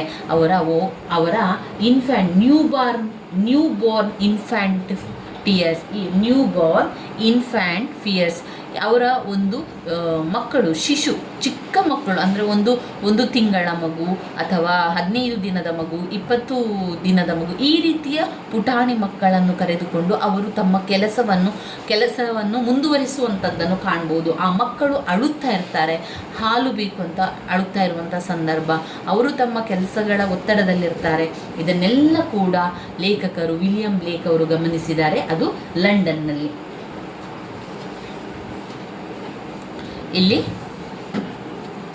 ನಾನು ಬರೆದಿರುವಂಥ ಸಮ್ಮರಿ ಈ ರೀತಿಯಾಗಿದೆ. ಇದು ನನಗೆ ಸಹಾಯ ಆಗಲಿ ಎನ್ನುವ ಕಾರಣದಿಂದಾಗಿ ನಾನು ಈ ಪಾಯಿಂಟ್ಸನ್ನು ಮಾಡಿ ಇಟ್ಕೊಂಡಿರುವಂಥದ್ದು ಮತ್ತು ಈ ಪಾಯಿಂಟ್ಸನ್ನೇ ನಾನು ಪರೀಕ್ಷೆಯಲ್ಲಿ ಬರೆದಿರುವಂಥದ್ದು. ಹಾಗೆ ಇಷ್ಟು 8 ಪಾಯಿಂಟ್ಸನ್ನು ಒಮ್ಮೆ ಬರೆದು ಆ 8 ಪಾಯಿಂಟ್ಸ್ ಒಂದೊಂದೇ ಪಾಯಿಂಟ್ಸನ್ನು ನನಗೆ ಗೊತ್ತಾದ ರೀತಿಯಲ್ಲಿ, ನನಗೆ ವಿವರಿಸುವಂತಹ ರೀತಿಯಲ್ಲಿ ನಾನು ಯಾವ ರೀತಿ ಎಕ್ಸ್ಪ್ಲೇನ್ ಮಾಡ್ಬೋದು ಆ ರೀತಿಯಲ್ಲೇ ವಿವರಿಸ್ತಾ ಹೋಗಿರುವಂಥದ್ದು. ಸ್ನೇಹಿತರೆ, ನಿಮಗೆ ಇದು ಓಕೆ ಅಂತಾದರೆ ಈ ಪಾಯಿಂಟ್ಸನ್ನು ನೋಡಿಕೊಳ್ಳಿ. ಮೊದಲಿಗೆ ಕಾಣುವಂಥದ್ದು ಇಂಡಸ್ಟ್ರಿಯಲ್ ರಿವಲ್ಯೂಷನ್ ಆಗಿರ್ತದೆ, ಕೈಗಾರಿಕಾ ಕ್ರಾಂತಿ ಆಗುವಂಥದ್ದು ಲಂಡನ್ನಲ್ಲಿ. ಅದಾದ ಮೇಲೆ ಅಲ್ಲಿ ಅವರು ಲೇಖಕರು ನೋಡುವಂಥದ್ದು ಚೈಲ್ಡ್ ಲೇಬರ್, ಮಕ್ಕಳನ್ನು ಕೆಲಸಕ್ಕೆ ಇಟ್ಕೊಂಡಿರುವಂಥದ್ದು, ಚಿಮಿನಿ ಸ್ವೀಪರ್ ಆಗಿ ಕೆಲಸಕ್ಕೆ ಇಟ್ಕೊಳ್ಳಿರುವಂಥದ್ದು. ಅವರು ಯಾವ ರೀತಿಯ ತೊಂದರೆಗಳೆಲ್ಲ ಇದ್ದಾರೆ, ಒಂದು ಫೇಸಿಂಗ್ ಮೆನಿ ಪ್ರಾಬ್ಲಮ್ಸ್, ಅವರು ತುಂಬಾ ಪ್ರಾಬ್ಲಮ್ಸನ್ನು ಅನುಭವಿಸ್ತಾ ಇದ್ದಾರೆ. ಹೆಲ್ತ್ ಪ್ರಾಬ್ಲಮ್ಸ್ ಆಗ್ತಾ ಇದೆ, ಬ್ರೀದಿಂಗ್ ಪ್ರಾಬ್ಲಮ್ ಆಗ್ತಾ ಇದೆ, ಸ್ಮೋಕ್, ಅವರಿಗೆ ಆ ಒಂದು ಹೊಗೆ ಇದು ತೊಂದರೆಗಳು.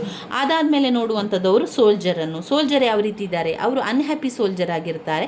ಸೋಲ್ಜರ್ನ ಬಗ್ಗೆ ವಿವರಿಸ್ತಾ ಹೋಗಿ. ಅದಾದ ಮೇಲೆ ನ್ಯೂ ಬಾರ್ನ್ ಇನ್ಫ್ಯಾಂಟಿಯರ್ಸ್ ಎಲ್ಲಿ ನೋಡ್ತಾರೆ ಅವರು, ಆ ಒಂದು ಸಣ್ಣ ಶಿಶುಗಳು ಅಳ್ತಾ ಇರ್ತಾರೆ, ರೋದನೆ ಪಡ್ತಾ ಇರ್ತಾರೆ, ಹಾಲು ಬೇಕು ಎನ್ನುವಂಥ ಒಂದು ಕೂಗಾಟ ಅವರಲ್ಲಿ ಆಗ್ತಾ ಇರ್ತದೆ. ಅದನ್ನು ಲೇಖಕರು ಎಲ್ಲಿ ನೋಡಿರ್ತಾರೆ, ಮಿಡ್ನೈಟ್ ಸ್ಟ್ರೀಟಲ್ಲಿ ಯಾರ ಮಕ್ಕಳಾಗಿರ್ತಾರೆ, ಅವರು ವೇಶ್ಯ ಮಕ್ಕಳಾಗಿರ್ತಾರೆ.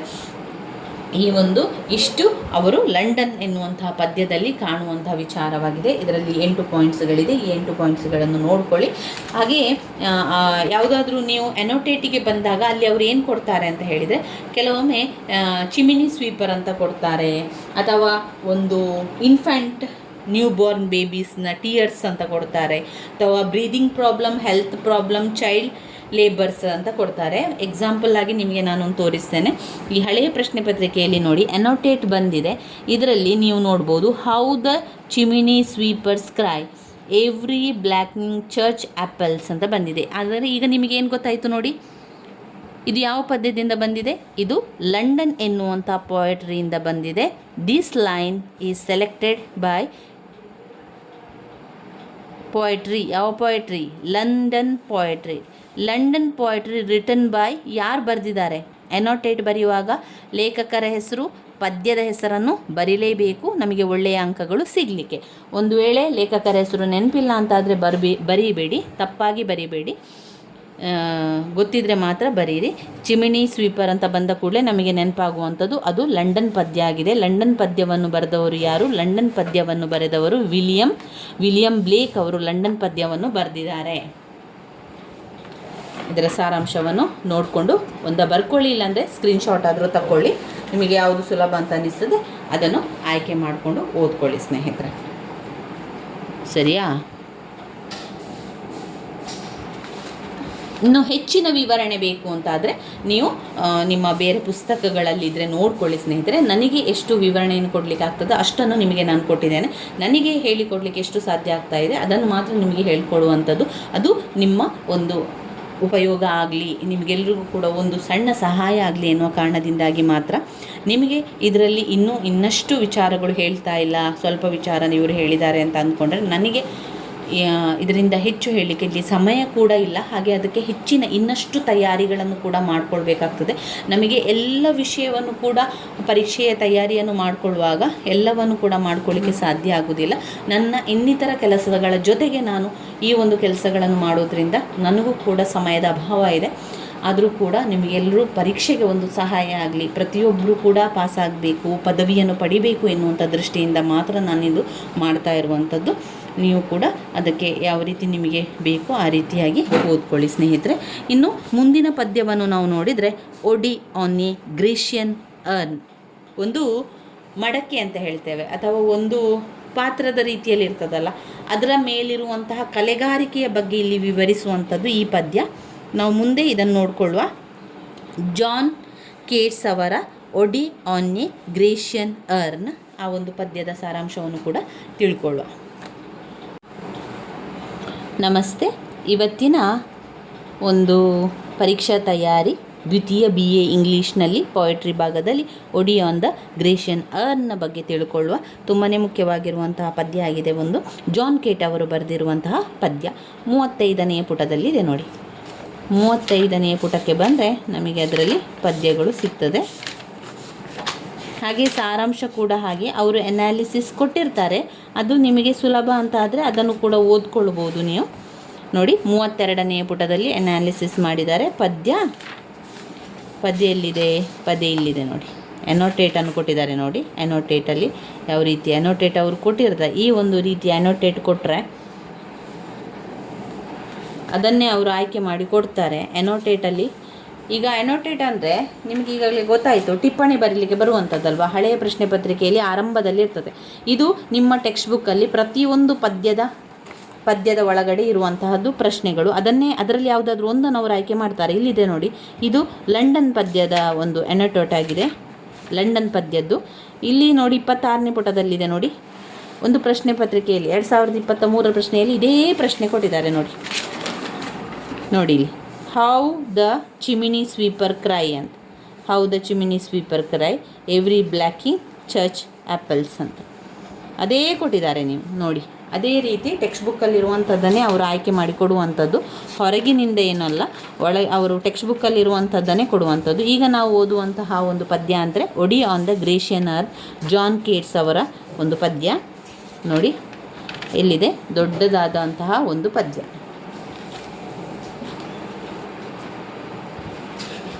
ಅದರ ಸಾರಾಂಶವನ್ನು ನೋಡಿಕೊಳ್ಳುವ, ಅದರ ಜೊತೆಗೆ ಅದರ ವಿವರಣೆಯನ್ನು ಕೂಡ ತಿಳ್ಕೊಳ್ಳುವ.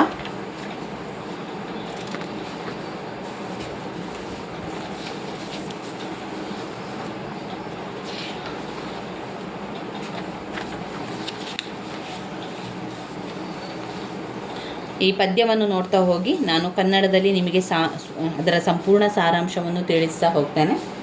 ಇಲ್ಲಿ OD ಅಂದರೆ ODE ಅಂದರೆ ಏನು?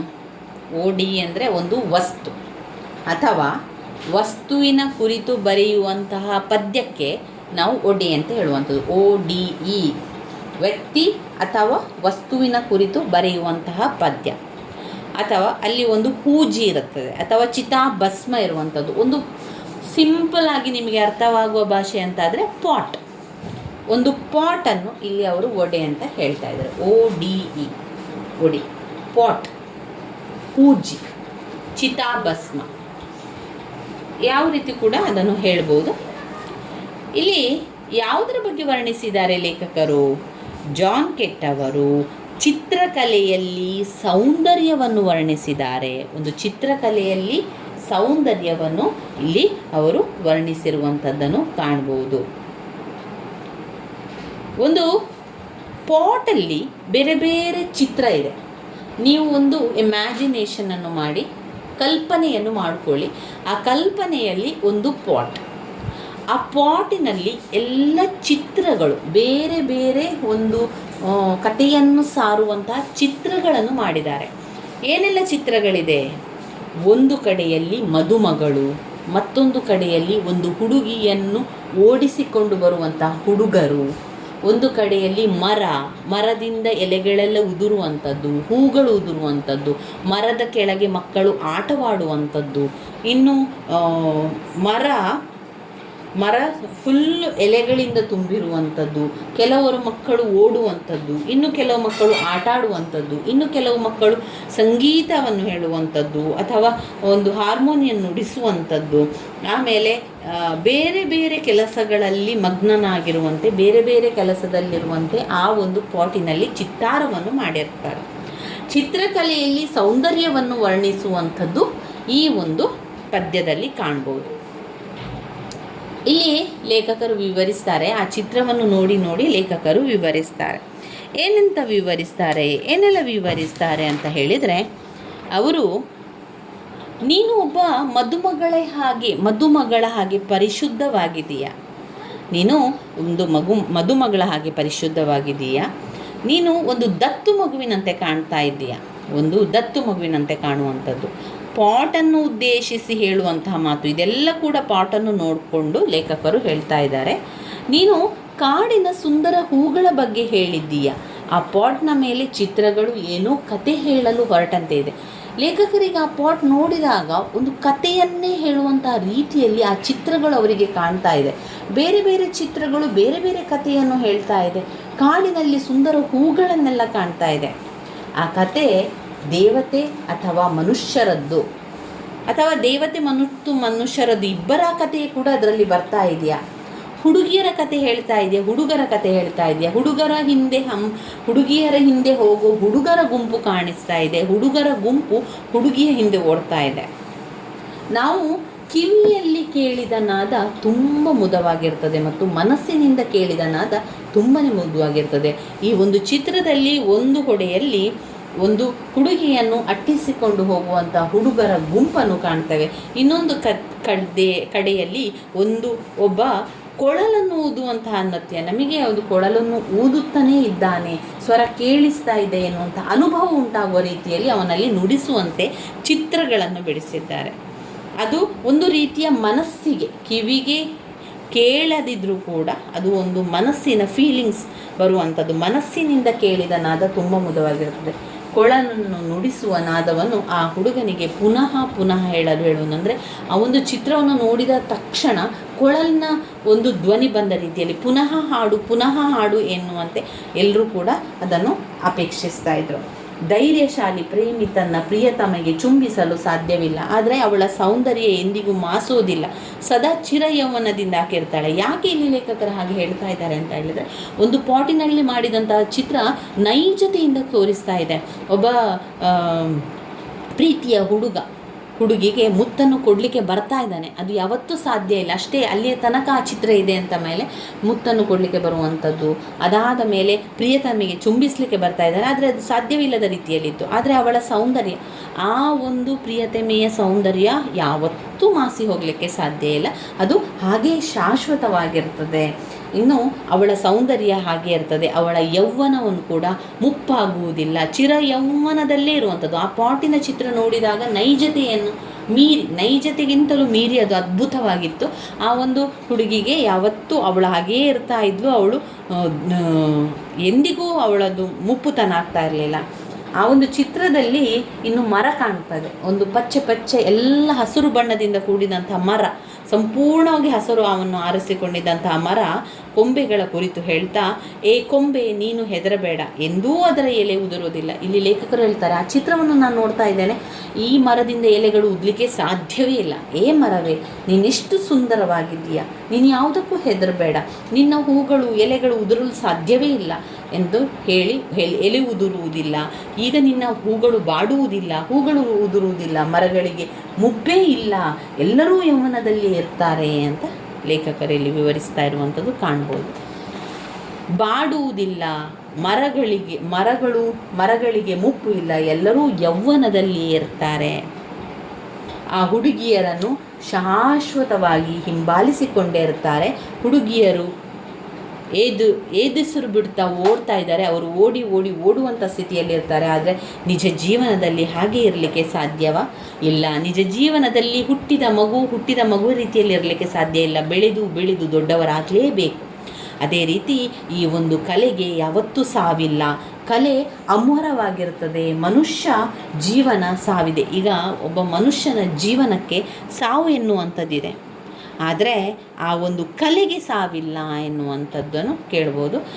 ನೀವು ಈಗಾಗಲೇ ಅಂದರೆ ಒಂದು ಕಥೆಯಲ್ಲಿ ಒಂದು ಪದ್ಯದಲ್ಲಿತ್ತು, ಅಂದರೆ ಕಾವ್ಯವನ್ನು ಸುಟ್ಟು ಹಾಕಲಿಕ್ಕೆ ಸಾಧ್ಯ ಇಲ್ಲ ಎನ್ನುವಂಥದ್ದು. ಅದು ಪ್ರಶ್ನೆ ನಿಮಗೆ ಕೇಳಿದರೆ, ಅಂದರೆ ಸಂಗೀತವನ್ನು ಸುಟ್ಟು ಹಾಕ್ಬೋದೇ ಅಂತ ಹೇಳುವಂಥದ್ದು, ಅಥವಾ ಕಾವ್ಯವನ್ನು ಸುಟ್ಟು ಹಾಕಲಿಕ್ಕೆ ಸಾಧ್ಯ ಇಲ್ವಾ ಅಂತ ಹೇಳಿ. ಅದನ್ನು ಸುಟ್ಟು ಹಾಕಲಿಕ್ಕೆ ಸಾಧ್ಯ ಇಲ್ಲ. ನಾವು ಬರೆದಿರುವಂಥ ಕಾಗದವನ್ನು ಸುಟ್ಟು ಹಾಕ್ಬೋದು, ಆದರೆ ನಮ್ಮಲ್ಲಿ ಇರುವಂಥ ಆ ಹಳೆಯ ನೆನಪುಗಳಿರ್ಬೋದು, ಹಳೆಯ ಕಾದಂಬರಿಗಳಿರ್ಬೋದು, ಹಳೆಯ ಒಂದು ಸಾಹಿತ್ಯ ಇರ್ಬೋದು, ಪದ್ಯ ಇರ್ಬೋದು, ಅದನ್ನು ನಾವು ಬೇರೆ ಬೇರೆ ಕಡೆಗಳಲ್ಲಿ ಬರೆದಿದ್ದೇವೆ ಅಂತಂದರೆ ಅದು ನಮಗೆ ವಾಪಸ್ ಸಿಗ್ತದೆ. ಬರೀಲಿಲ್ಲ ಅಂತಂದರೆ ನಾವು ಬರೆದಿರುವಂಥ ಕವಿತೆ ನಮಗೆ ಸದಾ ಗೊತ್ತಿರ್ತದೆ. ಅದನ್ನು ಬೆಂಕಿಯಲ್ಲಿ ಸುಡಲಿಕ್ಕೆ ಯಾರಿಂದಲೂ ಸಾಧ್ಯ ಇಲ್ಲ. ಪೇಪರ್ನಲ್ಲಿ ಬರೆದಂತಹ ಪೇಪರನ್ನು ಸುಡ್ಬೋದೇ ವಿನಃ ನಮ್ಮ ಮನಸ್ಸಿನೊಳಗೆ ಕುಳಿತು ಬಿಟ್ಟಿರುವಂತಹ ಶೇಖರಣೆಯಾಗಿರುವಂತಹ ಕಾವ್ಯವನ್ನು ಯಾವತ್ತೂ ನಮ್ಮ ಉಸಿರಿರುವ ತನಕ ಅದನ್ನು ನಾಶ ಮಾಡಲಿಕ್ಕೆ ಸಾಧ್ಯ ಇಲ್ಲ. ಅದೇ ರೀತಿ ಕಲೆಗೂ ಕೂಡ ಹಾಗೆ, ಕಲೆಯನ್ನು ಯಾರಿಂದಲೂ ನಾಶ ಮಾಡಲಿಕ್ಕೆ ಸಾಧ್ಯ ಇಲ್ಲ. ಕಲೆ ಅಮರ, ಅದು ನಿರಂತರ, ಕಲೆಗೆ ಸಾವಿಲ್ಲ ಎನ್ನುವಂಥದ್ದು. ಅದೇ ರೀತಿ ಮನುಷ್ಯ ಜೀವನ ಕೂಡ ಸಾಗಿದೆ. And is not having death, immortal. ಅಮರ ಆಗಬೇಕು. ಒಂದು ಜೀವನದಲ್ಲಿ ನಾವು ಒಂದು ಮರಣ ಹೊಂದ್ತಾ ಇದೆ ಅಂತಂದರೆ ಅದು ಅಮರತ್ವವನ್ನು ಪಡೆದು ಆಗಬೇಕು. ಎಮೋಷ್ನಲಿ ಎಕ್ಸ್ಪ್ರೆಸ್ಸಿಂಗ್ ಎಲ್ಲವೂ ಕೂಡ ಆ ಪಾಯಿಂಟ್ಸ್ ಆಗಿ ಹಾಕ್ಕೊಳ್ಬೇಕಾಗ್ತದೆ. ಇದರಲ್ಲಿ ಮುಖ್ಯವಾಗಿ ಇವರು ವಿವರಿಸುವಂಥದ್ದು ಒಂದು ಕಲೆ, ಒಂದು ಪಾಟಿನಲ್ಲಿ ಮಾಡಿರುವಂತಹ ಕಲೆ ಇದೆಯಲ್ಲ, ಆ ಕಲೆ ಯಾವ ರೀತಿ ಅದೇ ರೀತಿಯಾಗಿ ನ್ಯಾಚುರಲ್ ಆಗಿ ಬಂದಿದೆ. ಅದು ಒಂದು ಓಡಿ ಹೋದ ರೀತಿಯಲ್ಲಿ ಓಡಲಿಕ್ಕೆ ಸಾಧ್ಯವೇ ಇಲ್ಲ. ಯಾವತ್ತೂ ಅಲ್ಲೇ ಇರುವಂಥದ್ದು. ಆ ಚಿತ್ರಗಳೆಲ್ಲ ನೈಜ ಘಟನೆಯನ್ನು ಬಿಂಬಿಸುವ ರೀತಿಯಲ್ಲಿತ್ತು. ಒಂದು ಹುಡುಗಿ ಓಡಿ ಹೋಗುವಂಥದ್ದು, ಅದು ಓಡಿ ಹೋಗ್ತಾನೇ ಇರುವಂಥ ರೀತಿಯಲ್ಲಿರುವಂಥದ್ದು, ನಿಲ್ಲಲಿಕ್ಕೆ ಸಾಧ್ಯ ಇಲ್ಲ, ಮುಪ್ಪಾಗಲಿಕ್ಕೆ ಸಾಧ್ಯ ಇಲ್ಲ. ಆ ಮಗು ದೊಡ್ಡದಾಗದೆ ಚಿಕ್ಕದಾಗಿ ಉಳಿಯುವಂಥದ್ದು, ಇದೆಲ್ಲ ಕೂಡ ನೈಜತೆ. ಅವ್ರು ಹೇಳುವಂಥದ್ದು ಎಷ್ಟು ಅದ್ಭುತವಾಗಿ ಕಲೆ ಬಂದಿದೆ ಎನ್ನುವಂಥದ್ದನ್ನು ಅವರಿಲ್ಲಿ ವಿವರಿಸ್ತಾ ಇದ್ದಾರೆ. ಇಲ್ಲಿ ಇಂಗ್ಲೀಷ್ನಲ್ಲಿ ಬರೆದಂಥ ಸಮ್ಮರಿಯನ್ನು ನೋಡ್ಕೊಳ್ಳಿ. English: beauty is truth, truth beauty, that is all we know on earth and all we need to know. ನಮಗೆ ಗೊತ್ತಿರಬೇಕು ಯಾವತ್ತು. ಇದೆಲ್ಲ ಕೂಡ ಎಲ್ರಿಗೂ ಕೂಡ ಗೊತ್ತಿದೆ. ಒಂದು ವೇಳೆ ಗೊತ್ತಿಲ್ಲ ಅಂತಂದರೆ ಗೊತ್ತಿರಬೇಕು, ತಿಳ್ಕೊಳ್ಬೇಕು. ಬ್ಯೂಟಿ ಅಂದರೆ ಸತ್ಯ, ಬ್ಯೂಟಿ ಅಂದರೆ ಸುಂದರತೆ ಎನ್ನುವಂಥದ್ದು ಸತ್ಯ. ಸತ್ಯ ಯಾವಾಗಲೂ ಸುಂದರ, ಸತ್ಯ ಯಾವಾಗಲೂ ಅದ್ಭುತ. ಹಾಗೆಯೇ that is all we know on earth and all we need to know. ನಮಗೆ ಎಲ್ಲರಿಗೂ ಕೂಡ ಅದು ಗೊತ್ತಿರಬೇಕು, ಗೊತ್ತಿರಲೇಬೇಕು. ಬೇಕು ಎನ್ನುವಂಥದ್ದನ್ನು ಅವರಿಲ್ಲಿ ಹೇಳ್ತಾ ಇರುವಂಥದ್ದು.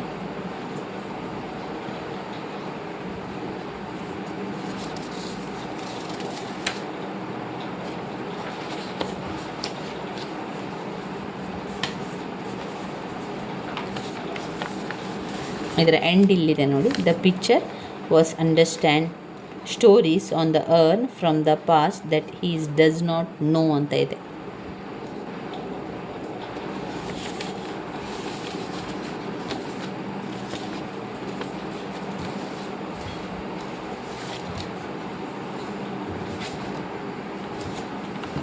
ಇವಿಷ್ಟು ನಮ್ಮ ಒಡಿ ಆನ್ ಎ ಗ್ರೇಷಿಯನ್ ಅರ್ನ್ ಒಂದು ಪದ್ಯದಲ್ಲಿ ನಾವು ತಿಳ್ಕೊಂಡೆವು. ಮುಂದಿನ ಪದ್ಯ ಒಜಿಮಾಂಡಿಯಾ. PB ಶೆಲ್ಲಿ ಅವರು ಬರೆದಿರುವಂಥ ಒಜಿಮಾಂಡಿಯಾವನ್ನು ಕೂಡ ನೋಡ್ಕೊಳ್ಬೇಕು. ಅದಾದ ಮೇಲೆ ಡೋವರ್ ಬೀಚ್, ಮ್ಯಾಥ್ಯೂ ಅರ್ನಾಲ್ಡ್ ಅವರ ಡೋವರ್ ಬೀಚನ್ನು ಕೂಡ ತಿಳ್ಕೊಳ್ಳಿಕ್ಕಿದೆ. ನನ್ನ ವೀಡಿಯೋಸ್ ಎಲ್ಲ ನಿಮಗೆ ಇಷ್ಟ ಆಗ್ತಾ ಇದ್ದರೆ ಒಂದು ಲೈಕ್ ಕೊಡಲಿಕ್ಕೆ ಮರಿಬೇಡಿ ಸ್ನೇಹಿತರೆ. ಹಾಗೆ ಓದ್ಕೊಳ್ಳಿ, ಸರಿಯಾಗಿ ಕಲ್ತ್ಕೊಳ್ಳಿ, ಸಮ್ಮರಿಯನ್ನು ಬಾಯ್ಪಾಠ ಮಾಡಿ ಕಲಿಯಿರಿ. ರಾತ್ರಿ ತುಂಬ ಲೇಟ್ ಆದರೂ ಚಿಂತೆ ಇಲ್ಲ, ಇನ್ನೊಂದೆರಡು ದಿವಸ ಈ ಒಂದು ಕಷ್ಟವನ್ನು ಪಟ್ಟರೆ ಪ್ರತಿಯೊಬ್ಬರೂ ಕೂಡ ಒಳ್ಳೆಯ ಅಂಕಗಳ ಜೊತೆಗೆ ಪಾಸ್ ಆಗ್ತೀರಾ. ಸ್ವಲ್ಪ ಪ್ರಯತ್ನ ಪಡಿ, ಎಲ್ಲವನ್ನು ಕೂಡ ಓದ್ಕೊಳ್ಳಿ, ಯಾವುದನ್ನು ಸ್ಕಿಪ್ ಮಾಡಬೇಡಿ, ಎಲ್ಲ ಕೂಡ ಬರೆದು ಬನ್ನಿ. ಪರೀಕ್ಷೆಗೆ ಬಂದಿರುವಂಥ ಪ್ರಶ್ನೆಗಳನ್ನು ಜಾಗರೂಕತೆಯಿಂದ ನೋಡಿಕೊಂಡು ಎಲ್ಲದಕ್ಕೂ ಕೂಡ ಉತ್ತರವನ್ನು ಬರೆದು ಬನ್ನಿ. ಒಳ್ಳೆಯದಾಗಲಿ. ನಮಸ್ತೆ ಸ್ನೇಹಿತರೆ, ಇವತ್ತು ನಾವು ದ್ವಿತೀಯ BA ಇಂಗ್ಲೀಷ್ ಪರೀಕ್ಷೆಯ ಅಂತಿಮ ತಯಾರಿಯನ್ನು ಮಾಡ್ತಾ ಇದ್ದೇವೆ. ಈಗಾಗಲೇ ಪೋಯಟ್ರಿಯಲ್ಲಿರುವಂತಹ ಪದ್ಯಗಳ ಒಂದು ಸಾರಾಂಶವನ್ನು ತಿಳ್ಕೊಳ್ತಾ ಇದ್ದೇವೆ. ಇವತ್ತು ನಾವು ಒಜಿಮಾಂಡಿಯ ಪದ್ಯವನ್ನು ನೋಡುವ. PB ಶೆಲ್ಲಿ ಅವರು ಬರೆದಿರುವಂಥ ಒಜಿಮಾಂಡಿ ಪದ್ಯವನ್ನು ನೋಡಿಕೊಳ್ಳುವ. ಈಗಾಗಲೇ ನಾವು ಉಳಿದಿರುವಂಥ ಯೂನಿಟ್ 1, ಯೂನಿಟ್ 2, ಯೂನಿಟ್ 3ರಲ್ಲಿ ಬಂದಿರುವಂಥ ಎಲ್ಲ ಪದ್ಯದ ಸಾರಾಂಶವನ್ನು ತಿಳ್ಕೊಂಡಿದ್ದೇವೆ. ಅದೆಲ್ಲ ನಾನು ಪ್ರತ್ಯೇಕವಾಗಿ ವಿಡಿಯೋವನ್ನು ಮಾಡಿ ನಿಮಗೆ ಹಾಕಿದ್ದೇನೆ, ನೋಡ್ಕೊಳ್ಳಿ. ಪ್ಲೇಲಿಸ್ಟಲ್ಲಿ ಕೂಡ ಹಾಕಿರ್ತೇನೆ.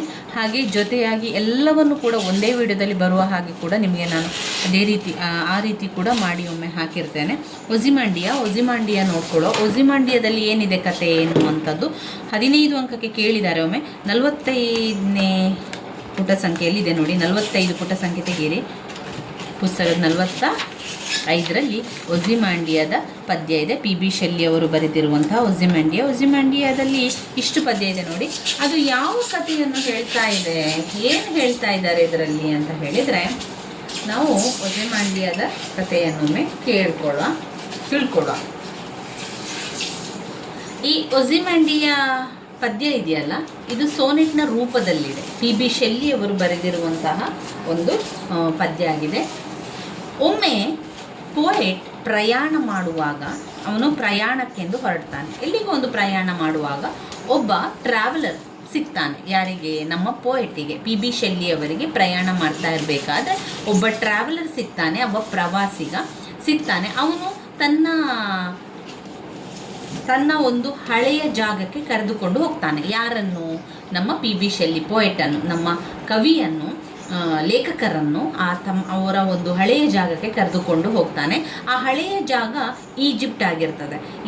ಒಂದು ಹಳೆಯ ಜಾಗಕ್ಕೆ, ಈಜಿಪ್ಟ್ನ ಒಂದು ಹಳೆಯ ಜಾಗಕ್ಕೆ ಕರೆದುಕೊಂಡು ಹೋಗಿ ಅಲ್ಲಿ ಒಂದು ವಿಗ್ರಹವನ್ನು ತೋರಿಸ್ತಾನೆ. ಪ್ರಯಾಣ ಮಾಡ್ತಾ ಇರಬೇಕಾದ್ರೆ ಯಾರು? PB ಶೆಲ್ಲಿ, ಪೋಯೆಟ್, ಲೇಖಕರು ಪ್ರಯಾಣ ಮಾಡ್ತಾ ಇರುವಂತಹ ಸಂದರ್ಭದಲ್ಲಿ ಒಬ್ಬ ಟ್ರಾವೆಲರ್, ಒಬ್ಬ ಪ್ರವಾಸಿಗ ನಮ್ಮ ಲೇಖಕರಿಗೆ ಸಿಗ್ತಾನೆ. ಲೇಖಕರಿಗೆ ಸಿಕ್ಕಿದಂತಹ ಟ್ರಾವೆಲರ್ ಏನು ಮಾಡ್ತಾನೆ? ಅವನನ್ನು ಒಂದು ಜಾಗಕ್ಕೆ ಕರೆದುಕೊಂಡು ಹೋಗಿ ಅಲ್ಲಿನ ಒಂದು ವಿಗ್ರಹವನ್ನು ತೋರಿಸ್ತೇನೆ ಅಂತ ಕರೆದುಕೊಂಡು ಹೋಗ್ತಾನೆ. ಅದು ಅವನ ಹಳೆಯ ಜಾಗ ಈಜಿಪ್ಟ್ ಆಗಿರ್ತದೆ. ಅಲ್ಲಿ ಒಂದು ವಿಗ್ರಹವನ್ನು ತೋರಿಸ್ತಾನೆ.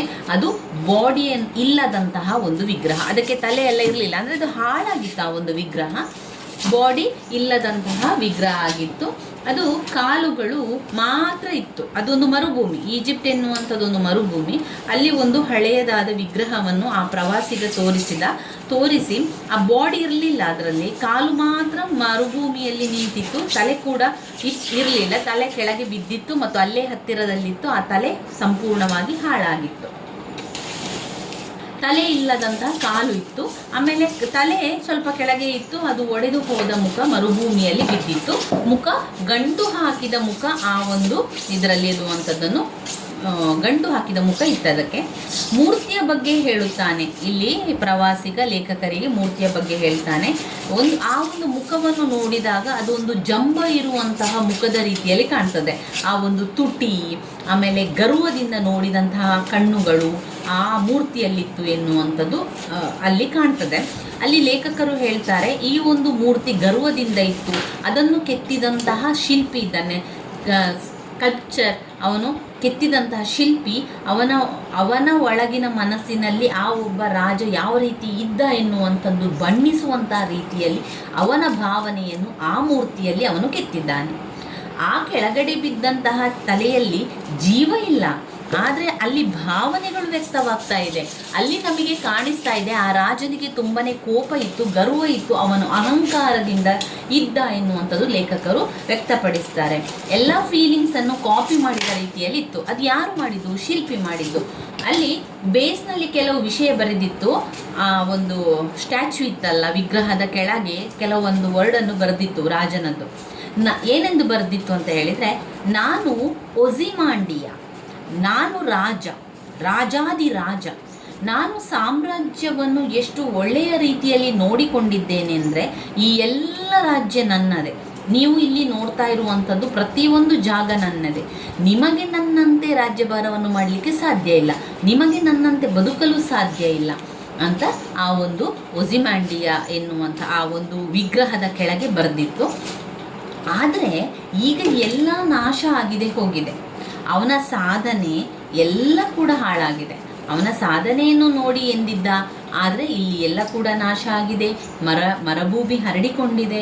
ನನ್ನ ಸಾಧನೆ ನೋಡಿ ನಿಮಗೆ ನೀವು ಏನು ಮಾಡಲು ಸಾಧ್ಯವಿಲ್ಲ ಅಂತ ರಾಜ ಒಜಿಮಾಂಡಿಯ ಬರೆದಿದ್ದ. ನಾನು ಒಜಿಮಾಂಡಿಯ ರಾಜ ಅಂತ ಅದರಲ್ಲಿ ಹಾಕಿದ್ದ. It is about of ruined statue that has destroy ಆಗಿದೆ, ಅದನ್ನು ನಾಶ ಆಗಿದೆ. ಯಾವುದು? ಆ ಒಂದು ಸ್ಟ್ಯಾಚ್ಯೂ. ದ ನೇಮ್ ಒಜಿಮಾಂಡಿಯಾ ಎನ್ನುವಂಥ ರಾಜ ಅವನು ಮಾಡಿದಿರುವಂತಹ ಒಂದು ಇದಾಗಿರ್ತದೆ. ಇಲ್ಲಿ ನಾನು ಬರೆದಿರುವಂತಹ ಸಮ್ಮರಿಯನ್ನು ನೋಡ್ಕೊಳ್ಳಿ, ಇಂಗ್ಲೀಷ್ನಲ್ಲಿರುವಂಥ ಸಮ್ಮರಿ. ಇಲ್ಲಿ ಒಬ್ಬ ರಾಜ, ಒಜಿಮಾಂಡಿಯಾ ಎನ್ನುವಂತಹ ರಾಜನ ಬಗ್ಗೆ ಇರುವಂತಹ ಪದ್ಯ ಆಗಿದೆ ಇದು. ಇಲ್ಲಿ ಇಂಗ್ಲೀಷ್ ಅವರು ಟೆಕ್ಸ್ಟ್ ಬುಕ್ಕಲ್ಲಿ ಕೊಟ್ಟಿರುವಂತಹ ಸಮ್ಮರಿಯನ್ನು ನೀವು ನೋಡಿದರೆ ನೋಡಿ, ಎನೋಟೇಟ್, ಪ್ರತಿಯೊಂದು ಪದ್ಯದ ಕೊನೆಯಲ್ಲಿ ಎನೋಟೇಟ್ ಬರೆದಿರ್ತಾರೆ. ಅದನ್ನು ಒಮ್ಮೆ ಚೆಕ್ ಮಾಡಿಕೊಳ್ಳಿ ನೀವು. ಈ ಪದ್ಯದ ಅನಾಲಿಸಿಸ್ ಇಲ್ಲಿದೆ ನೋಡಿ, ಇಂಗ್ಲೀಷ್ನಲ್ಲಿರುವಂಥ ಅನಾಲಿಸಿಸ್. ಇದು ನಾನು ಬರೆದಿರುವಂಥ ಸಮ್ಮರಿಯಾಗಿದೆ, ಇದನ್ನೊಮ್ಮೆ ನೋಡ್ಕೊಳ್ಳಿ. ಇದು ಸಂಪೂರ್ಣವಾಗಿ ಒಂದು ವಿಗ್ರಹದ ಬಗ್ಗೆ ಇರುವಂಥದ್ದು. ಅದನ್ನು ತೋರಿಸಿದಂಥವನು ಒಬ್ಬ ಪ್ರವಾಸಿಗ. ಲೇಖಕರು ಪ್ರಯಾಣ ಮಾಡುತ್ತಿದ್ದಂತಹ ಸಂದರ್ಭದಲ್ಲಿ ಅವನು ಪ್ರವಾಸಿಗ ಕರೆದುಕೊಂಡು ಹೋಗಿ ಆ ವಿಗ್ರಹವನ್ನು ಲೇಖಕರಿಗೆ ತೋರಿಸಿರುವಂಥದ್ದು. ಕಾರಣ ಇಷ್ಟೇ, ಆ ಒಂದು ವಿಗ್ರಹದಲ್ಲಿ ಕೆಳಗೆ ಬರೆದಿತ್ತು ನಾನೊಬ್ಬ ರಾಜ ಅಂತ ಬರೆದಿತ್ತು. ಅದು ಲೇಖಕರಿಗೆ ತುಂಬಾ ವಿಶೇಷ ಮತ್ತು ತುಂಬಾ ಅದ್ಭುತ ಅಂತ ಅನಿಸಿತು. ಅವನು ಅಷ್ಟು ಸಾಧನೆಯನ್ನು ಮಾಡಿದ್ದಾನೆ. ಯಾವಾಗ? ಅವತ್ತಿನ ಕಾಲದಲ್ಲಿ, ಇತಿಹಾಸದಲ್ಲಿ ನೀವು ನೋಡಿದರೆ ಆ ರಾಜ ಒಜಿಮಾಂಡಿಯಾ ಎನ್ನುವಂಥ ರಾಜ ಅನೇಕ ಸಾಧನೆಗಳನ್ನು ಮಾಡಿದ್ದಾನೆ. ಆದರೆ ಇವತ್ತು ಆ ಸಾಧನೆ ಎಲ್ಲ ಕೂಡ ನಾಶ ಆಗಿದೆ. ಆ ಸಾಧನೆಯಲ್ಲಿ ಏನೂ ಕೂಡ ಇಲ್ಲ, ಎಲ್ಲ ಕೂಡ ಹಾಳಾಗಿದೆ. ಅವನ ವಿಗ್ರಹವು ಕತ್ತರಿಸಿ ಹೋಗಿದೆ, ಕಟ್ಟಾಗಿ ಹೋಗಿದೆ, ಕೇವಲ ಕಾಲುಗಳು ಮಾತ್ರ ಇತ್ತು. ಲೇಖಕರು ಅದನ್ನು ನೋಡ್ತಾರೆ, ಆ ವಿಗ್ರಹದ ತಲೆಯ ಒಂದು ಭಾವನೆ ಯಾವ ರೀತಿ ಇತ್ತು ಅಂತ ಅದರಲ್ಲಿ ನೋಡಿದಾಗ ಲೇಖಕರನಿಗೆ ಅನಿಸ್ತದೆ. ಆ ಲೇಖಕರು ಅದನ್ನು ನೋಡಿದಾಗ ಆ ಮುಖದಲ್ಲಿ ಒಂದು ರೀತಿಯ ದರ್ಪ, ಗರ್ವ, ಅಹಂಕಾರ ಕಾಣಿಸ್ತಾ ಇತ್ತು ಲೇಖಕರಿಗೆ. ಇದೆಲ್ಲವನ್ನು ಮಾಡಿದವರು ಯಾರು? ರಾಜ ಮಾಡಿರುವಂಥದ್ದಲ್ಲ. ರಾಜ ಒಬ್ಬ ಶಿಲ್ಪಿಗೆ ಹೇಳಿ ನನ್ನ ಒಂದು ಪ್ರತಿಬಿಂಬವನ್ನು ಮಾಡು ಅಂತ ಅವನಿಗೆ ಹೇಳಿರುವಂಥದ್ದು ಆಗಿನ ಕಾಲದಲ್ಲಿ. ಆ ರಾಜ ಆಗಿನ ಕಾಲದಲ್ಲಿ ತುಂಬ ದರ್ಪ ಗರ್ವದಿಂದ ಹೊಂದಿರಬಹುದು. ಯಾಕಂದರೆ ಶಿಲ್ಪಿಗೆ ಆ ರಾಜನ ಒಂದು ಗುಣ ಯಾವ ರೀತಿ ಇತ್ತು ಅಂದರೆ, ಶಿಲ್ಪಿಯ ಮನಸ್ಸಿನೊಳಗೆ ಇರುವಂಥದ್ದನ್ನು ಅವನು ಕೆತ್ತಿರುವಂಥದ್ದು. ಶಿಲ್ಪಿಯ ಮನಸ್ಸಿನೊಳಗಿರುವಂತಹ ಭಾವನೆಗಳನ್ನು ಆ ಒಜಿಮಾಂಡಿಯಾ ರಾಜನ ಮುಖವನ್ನು ಮಾಡಬೇಕಾದ್ರೆ ಅವನ ಫೀಲಿಂಗ್ಸ್ ಯಾವ ರೀತಿ ಇತ್ತು ಅದೇ ರೀತಿಯಾಗಿ ಹೊರಹೊಮ್ಮುತ್ತದೆ. ಅವನ ಮುಖ, ಅವನ ತುಟಿ, ಅವನ ಕಣ್ಣುಗಳು ಗರ್ವ, ದರ್ಪ, ಅಹಂಕಾರವನ್ನು ತೋರಿಸುವ ರೀತಿಯಲ್ಲಿತ್ತು. ಇದು ಶಿಲ್ಪಿಯ ಫೀಲಿಂಗ್ಸ್ನಲ್ಲಿ ಬಂದಿರುವಂಥದ್ದು. ಯಾಕಂದರೆ ಮಾಡಿರುವಂಥದ್ದು ಶಿಲ್ಪಿ. ಆದರೆ ಶಿಲ್ಪಿಗೆ ಗೊತ್ತಿತ್ತು ಈ ರಾಜ ಎಂಥವನು ಅಂತ. ಅವನ ಮನಸ್ಸೊಳಗೆ ಇರ್ತಲ್ಲ, ಈ ಈ ರಾಜ ಎಂಥವನು ಅಂತ ಆ ರೀತಿಯಾಗಿ ಅವನು ಮೂಡಿ ಬಂದಿರುವಂಥದ್ದು. ರಾಜ ಯಾಕೆ ಅಲ್ಲಿ ಹಾಕಿದ್ದಾನೆ ಅಂತ ಹೇಳಿದರೆ, ನನ್ನ ತಲಾಂತರದಿಂದ ನನ್ನ ಮುಂದಿನ ಮಕ್ಕಳು ಇದನ್ನೆಲ್ಲ ತಿಳ್ಕೊಳ್ಬೇಕು, ನಾನು ಮಾಡಿದಂತಹ ಸಾಧನೆಯನ್ನು ಅರ್ಥಕೊಳ್ಬೇಕು, ನಾನು ಮಾಡಿರುವಂಥ ಇಷ್ಟೊಂದು ಸಾಧನೆಯ ಬಗ್ಗೆ ನನಗೆ ಹೊಗಳಿ ಸಿಗಬೇಕು ಎನ್ನುವ ಕಾರಣದಿಂದಾಗಿ ಅವನು ಮಾಡಿರುವಂಥದ್ದು. ಆದರೆ ಆ ಪರಿಸ್ಥಿತಿಯಲ್ಲಿ ಅವನು ಸಾಧನೆ ಮಾಡಿದ್ದ. ಎಷ್ಟೋ ರಾಜ ಆಡಳಿತವನ್ನು ಅವನು ಮಾಡಿದ್ದ, ಯುದ್ಧಗಳನ್ನು ಮಾಡಿದ್ದ, ಯುದ್ಧದಲ್ಲಿ ಗೆದ್ದಿದ್ದ. ಮತ್ತು ಅವನು ಹೇಳ್ತಾನೆ, ನನ್ನಂತೆ ನಿಮಗೆ ಮಾಡಲಿಕ್ಕೆ ಸಾಧ್ಯ ಇಲ್ಲ, ಯಾರೂ ಕೂಡ ನಾನು ಮಾಡಿದಂತಹ ಸಾಧನೆಯನ್ನು ಮಾಡಲಿಕ್ಕೆ ಸಾಧ್ಯ ಇಲ್ಲ, ಇದೆಲ್ಲ ಕೂಡ ನಾನು ಸಂಪಾದಿಸಿದ್ದು. ಅವನು ಆ ಜಾಗವನ್ನೆಲ್ಲ ತೋರಿಸ್ತಾನೆ. ಈಜಿಪ್ಟ್ನ ಆ ಮರುಭೂಮಿಯ ಜಾಗದಲ್ಲಿತ್ತು ಆ ಒಂದು ವಿಗ್ರಹ. ಆ ವಿಗ್ರಹದ ಕೆಳಗಡೆಯಲ್ಲಿ ಬರೆದಿರುವಂತಹ ಸಾಲುಗಳು ಇರುವಂಥದ್ದು. ಅಲ್ಲಿ ಅವನು ಹೇಳ್ತಾನೆ, ನಾನು ರಾಜ ಒಜಿಮಾಂಡಿಯ, ರಾಜಾದಿರಾಜ, ನಾನು ಒಜಿಮಾಂಡಿಯ ರಾಜ, ನಾನು ಈ ಪ್ರದೇಶವನ್ನು ಉತ್ತಮವಾಗಿ ಆಳಿದ್ದೇನೆ, ರಾಜ್ಯಭಾರವನ್ನು ಮಾಡಿದ್ದೇನೆ, ನಿಮಗೆ ನನ್ನಂತೆ ಮಾಡಲಿಕ್ಕೆ ಸಾಧ್ಯ ಇಲ್ಲ, ಇದೆಲ್ಲ ಕೂಡ ನನ್ನದೇ ಆಸ್ತಿ, ಇದು ನಾನು ಮಾಡಿರುವಂತಹ ಸಾಧನೆ ಎನ್ನುವಂಥದ್ದನ್ನು ಬರೆದಿರುವಂಥದ್ದನ್ನು ಲೇಖಕರು ನಮಗೆ ಪದ್ಯದ ರೂಪದಲ್ಲಿ ತೋರಿಸಿದ್ದಾರೆ. ಅವರು ನೋಡಿರುವಂತಹ ಚಿತ್ರ, ಅವರು ನೋಡಿರುವಂತಹ ವಿಗ್ರಹದ ಬಗ್ಗೆ ಅವರು ಪದ್ಯದ ರೂಪದಲ್ಲಿ ನಮಗೆ ಕೊಟ್ಟಿರುವಂಥದ್ದು. ಇದು ಇಂಗ್ಲೀಷ್ನಲ್ಲಿರುವಂಥ ಸಮ್ಮರಿಯನ್ನು ನೋಡ್ಕೊಳ್ಳಿ. ನೀವು ಅದನ್ನು ಸ್ಕ್ರೀನ್ಶಾಟ್ ತೆಕ್ಕೊಳ್ಬೋದು, ಅಥವಾ ನೀವು ಪಾಯಿಂಟ್ಸ್ ಬುಕ್ ಅಂತ ಮಾಡ್ಕೊಂಡಿದ್ರೆ ಅದರಲ್ಲಿ ಬರ್ಕೊಳ್ಳಿ. ತುಂಬ ಜನ ಕೇಳ್ತಾ ಇದ್ರಿ ನೋಟ್ಸ್ ಅಂತ ಇದೆಯಾ ಅಂತ. ಇಲ್ಲ, ನೋಟ್ಸ್ ಅಂತ ಎಲ್ಲೂ ಕೂಡ ಸಿಗುವುದಿಲ್ಲ. ನೋಟ್ಸ್ ಅಂತ ನಾವು ಮಾಡಬೇಕಾಗಿರುವಂಥದ್ದು ನಮ್ಮ ಅನುಕೂಲಕ್ಕಾಗಿ, ನಮಗೆ ಓದಲಿಕ್ಕೆ ಸುಲಭ ಆಗಲಿ ಎನ್ನುವ ಕಾರಣದಿಂದಾಗಿ ನಾವು ಮಾಡುವಂಥದ್ದನ್ನೇ ನೋಟ್ಸ್ ಅಂತ ಹೇಳುವಂಥದ್ದು. PDF ಮಾಡಲಿಕ್ಕೂ ಕೂಡ ನಾನು ಅದೆಲ್ಲ ಮಾಡಲಿಲ್ಲ. ನಾನು ಟೆಕ್ಸ್ಟ್ ಬುಕ್ಕಲ್ಲಿ ಓದ್ಕೊಂಡಿರುವಂಥದ್ದು. ಕೆಲವೊಂದಿಷ್ಟನ್ನು ಈ ರೀತಿಯಾಗಿ ಇಂಗ್ಲೀಷ್ ಆಗಿರ್ಬೋದು, ಕೆಲವೊಂದು ನನಗೆ ಓದ್ಕೊಳ್ಳಿಕ್ಕೆ ಅನುಕೂಲ ಆಗಲಿ ಎನ್ನುವ ಕಾರಣದಿಂದಾಗಿ ನಾನು ಸಮ್ಮರಿಯನ್ನು ಬರೆದಿರುವಂಥದ್ದು ಮತ್ತು ಕೆಲವೊಂದು ಪ್ರಶ್ನೆಯ ಪಾಯಿಂಟ್ಸ್ಗಳನ್ನು ಬರೆದಿರುವಂಥದ್ದಷ್ಟೇ. ಅದು ನೀವು ಓದ್ತಾ ಇರಬೇಕಾದ್ರೆ ನೀವು ಆ ಪಾಯಿಂಟ್ಸ್ ಬುಕ್ಕನ್ನು ಮಾಡಬೇಕು. ಪಾಯಿಂಟ್ಸ್ ಬುಕ್ಕನ್ನು ಯಾವ ರೀತಿ ಮಾಡುವಂಥದ್ದು, ಒಂದು ಇಂಪಾರ್ಟೆಂಟ್ ಆಗಿರುವಂತಹ ಪ್ರಶ್ನೆಯನ್ನು ತಗೊಳ್ಳಿ. ವೆರಿ ಇಂಪಾರ್ಟೆಂಟ್ ಆಗಿರುವಂಥದ್ದು ಅಂದರೆ ಪದೇ ಪದೇ ರಿಪೀಟ್ ಆಗಿರುವಂತಹ ಪ್ರಶ್ನೆ, ಇಂಪಾರ್ಟೆಂಟ್ ಆಗಿರುವಂತಹ ಪ್ರಶ್ನೆ. ಆ ಪ್ರಶ್ನೆಗೆ ಉತ್ತರಗಳನ್ನು ಪಾಯಿಂಟ್ಸ್ ರೂಪದಲ್ಲಿ ಬರ್ಕೊಳ್ತಾ ಹೋಗಿ. ಕೆಲವೊಂದಲ್ಲಿ ಪಾಯಿಂಟ್ಸ್ಗಳಿರ್ತದೆ, ಆ ಪಾಯಿಂಟ್ಸ್ಗಳನ್ನಷ್ಟೇ ಬರೀರಿ.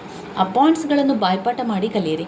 ನಿಮಗೆ ಆ ಪಾಯಿಂಟ್ಸ್ ಬುಕ್ಕಲ್ಲಿ ಎಲ್ಲ ಕೂಡ ಪದೇ ಪದೇ ರಿಪೀಟ್ ಆಗಿರುವಂತಹ ಇಂಪಾರ್ಟೆಂಟ್ ಪ್ರಶ್ನೆಗಳನ್ನು ಬರೆಯುವುದರಿಂದ ನಿಮಗೆ ಪರೀಕ್ಷೆಯ ಸಮಯದಲ್ಲಿ ಅದು ತುಂಬಾ ಅನುಕೂಲ ಆಗ್ತದೆ, ತುಂಬಾ ಸುಲಭ ಕೂಡ ಆಗಲಿಕ್ಕೆ ಸಹಾಯ ಆಗ್ತದೆ. ಆದ್ದರಿಂದ ಪಾಯಿಂಟ್ಸ್ ಬುಕ್ಕನ್ನು ಮಾಡಿಕೊಳ್ಳುವಂಥದ್ದು. ಇಲ್ಲಿಗೆ ನಮ್ಮ ಒಜಿಮಾಂಡಿಯ ಪದ್ಯ ಆಯಿತು. ಇನ್ನು ನಾವು ನೋಡುವಂತಹ ಪದ್ಯ ಯಾವುದು? ಇನ್ನು 7ನೆಯ ಪದ್ಯ ಮತ್ತು ಕೊನೆಯ ಪದ್ಯ ಡೋವರ್ ಬೀಚ್.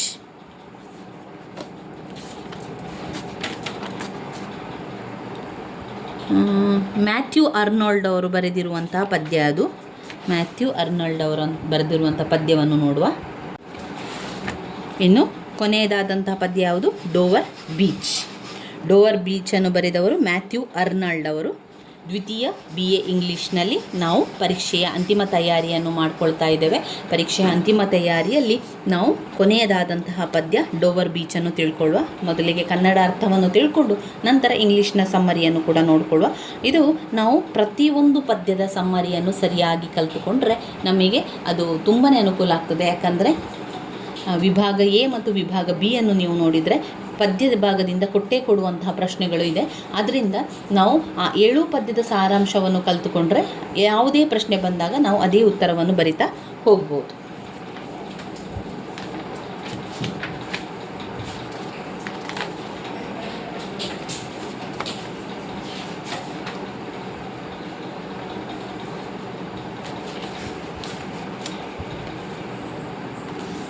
ಇಲ್ಲಿ ನಾನು ಬರೆದಿರುವಂತಹ ಸಮ್ಮರಿ ಅಂದರೆ ಪಾಯಿಂಟ್ಸ್ ರೀತಿಯಲ್ಲಿ ಬರ್ಕೊಂಡು ಓದ್ಕೊಂಡಿರುವಂಥದ್ದು. ಕೆಲವೊಂದಿಷ್ಟನ್ನು ತುಂಬ ದೊಡ್ಡದಾದ ಸಮ್ಮರಿಯನ್ನು ಬರ್ಕೊಂಡಿದ್ದೇನೆ. ಇನ್ನು ಕೆಲವೊಂದನ್ನು ನಾನು ಪಾಯಿಂಟ್ಸ್ ರೀತಿಯಲ್ಲಿ ಬರೆದು ಓದಿರುವಂಥದ್ದು. ಪಾಯಿಂಟ್ಸ್ ರೀತಿಯಲ್ಲಿ ಬರೆದು ಓದಿರುವಂಥದ್ದು ಯಾಕೆ ಅಂತ ಹೇಳಿದರೆ ನನಗೆ ಓದಲಿಕ್ಕೆ ಸುಲಭ ಆಗಲಿ ಎನ್ನುವ ಕಾರಣದಿಂದಾಗಿ ಬರ್ಕೊಂಡಿರುವಂಥದ್ದು. ಈ ಎಲ್ಲ ಸಮ್ಮರಿಯನ್ನು ನಾನು ಮಾಡ್ಕೊಂಡಿದ್ದೇನೆ. ಇದು ನನ್ನ ಅನುಕೂಲಕ್ಕಾಗಿ ನಾನು ಮಾಡ್ಕೊಂಡಿರುವಂಥದ್ದು. ಇವತ್ತು ನಿಮಗೆ ನಾನು ಅದನ್ನು ತೋರಿಸ್ತಾ ಇದ್ದೇನೆ, ಕೊಡ್ತಾ ಇದ್ದೇನೆ ಅಂತ ಹೇಳಿದರೆ ನಿಮಗೂ ಕೂಡ ಒಂದು ಸ್ವಲ್ಪ ಉಪಯೋಗ ಆಗಲಿ, ಎಲ್ಲೋ ಒಂದು ಕಡೆ ನೀವು ಕೂಡ ಓದ್ಕೊಳ್ಳಿಕ್ಕೆ ಕಷ್ಟಪಡ್ತಾ ಇದ್ದೀರಿ ಅಂತ ನನಗೆ ಅನಿಸಿದಾಗ ನಾನು ಕೂಡ ಇದನ್ನು ನಿಮಗೂ ಕೂಡ ಒಂದು ಸಹಾಯ ಆಗಲಿ ಎನ್ನುವ ಕಾರಣದಿಂದಾಗಿ ನಾನು ಬರೆದಿರುವಂತಹ ನನ್ನ ಅನುಕೂಲಕ್ಕಾಗಿ ಬರೆದಿರುವಂತಹ ಪಾಯಿಂಟ್ಸ್ಗಳನ್ನು ಸಮ್ಮರಿಯನ್ನು ನಿಮಗೂ ಕೂಡ ಹೇಳ್ತಾ ಇರುವಂಥದ್ದು.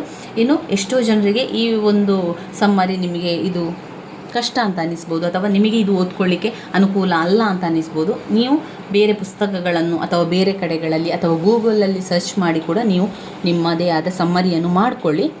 ನೀವು ನೋಟ್ಸ್ ಮಾಡುವಂಥದ್ದು ಅಂದರೆ ನೀವೇ ತಯಾರಿಯನ್ನು ಮಾಡಿಕೊಳ್ಳುವಂಥದ್ದು. ಯಾವ ರೀತಿ ನಾನಿಲ್ಲಿ ನನ್ನ ಅನುಕೂಲಕ್ಕಾಗಿ ನನ್ನ ಓದಿಗಾಗಿ ನಾನು ತಯಾರಿಯನ್ನು ಮಾಡಿಕೊಂಡಿದ್ದೇನೋ ಅದೇ ರೀತಿಯಾಗಿ ನೀವು ಮಾಡಿಕೊಳ್ಳುವಂಥದ್ದೇ ನೋಟ್ಸ್ ಆಗಿರ್ತದೆ. ಇಲ್ಲಿ ನಾವು ಮಾಡಿರುವಂತಹ ನೋಟ್ಸ್ ಎಲ್ಲರಿಗೂ ಕೂಡ ಖುಷಿಯಾಗಬೇಕು ಅಂತ ಏನೂ ಇಲ್ಲ, ಅಥವಾ ನಾವು ಮಾಡಿರುವಂಥ ನೋಟ್ಸ್ ಇನ್ನೊಬ್ಬರಿಗೆ ಸುಲಭ ಆಗ್ತದೆ ಅಂತ ಏನೂ ಇಲ್ಲ. ನಮಗೆ ಸುಲಭ ಆಗಲಿ ಅನುಕೂಲ ಆಗಲಿ ಎನ್ನುವಂಥದ್ದು ಮಾಡಿರುವಂಥದ್ದು. ಈಗ ನಿಮಗೂ ಕೂಡ ಅದರಿಂದ ಸಹಾಯ ಆಗಲಿ. ಪ್ರತಿಯೊಬ್ಬರೂ ಕೂಡ ಪದವಿಯನ್ನು ಮಾಡಿಕೊಳ್ಬೇಕು, ಪ್ರತಿಯೊಬ್ಬರೂ ಕೂಡ ಇಂಗ್ಲೀಷ್ನಲ್ಲಿ ಪಾಸ್ ಆಗಬೇಕು ಎನ್ನುವ ಕಾರಣದಿಂದಾಗಿ ನಾನು ನಿಮಗೆ ಇದನ್ನು ಕೊಡ್ತಾ ಇರುವಂಥದ್ದು. ನನಗೆ ಎಷ್ಟು ಸಾಧ್ಯವೋ ಅಷ್ಟನ್ನು ನಾನು ವಿವರಿಸಲಿಕ್ಕೆ ಪ್ರಯತ್ನಿಸ್ತೇನೆ. ಇದರಲ್ಲಿ ತಪ್ಪುಗಳಿದ್ದರೆ ನನ್ನನ್ನು ಖಂಡಿತವಾಗಿ ನೀವು ಕ್ಷಮಿಸಿ. ನನಗೆ ನಿಮಗೆ ಎಷ್ಟು ವಿವರಿಸಲಿಕ್ಕೆ ಸಾಧ್ಯವೋ ಅಷ್ಟನ್ನು ವಿವರಿಸ್ತಾ ಇದ್ದೇನೆ.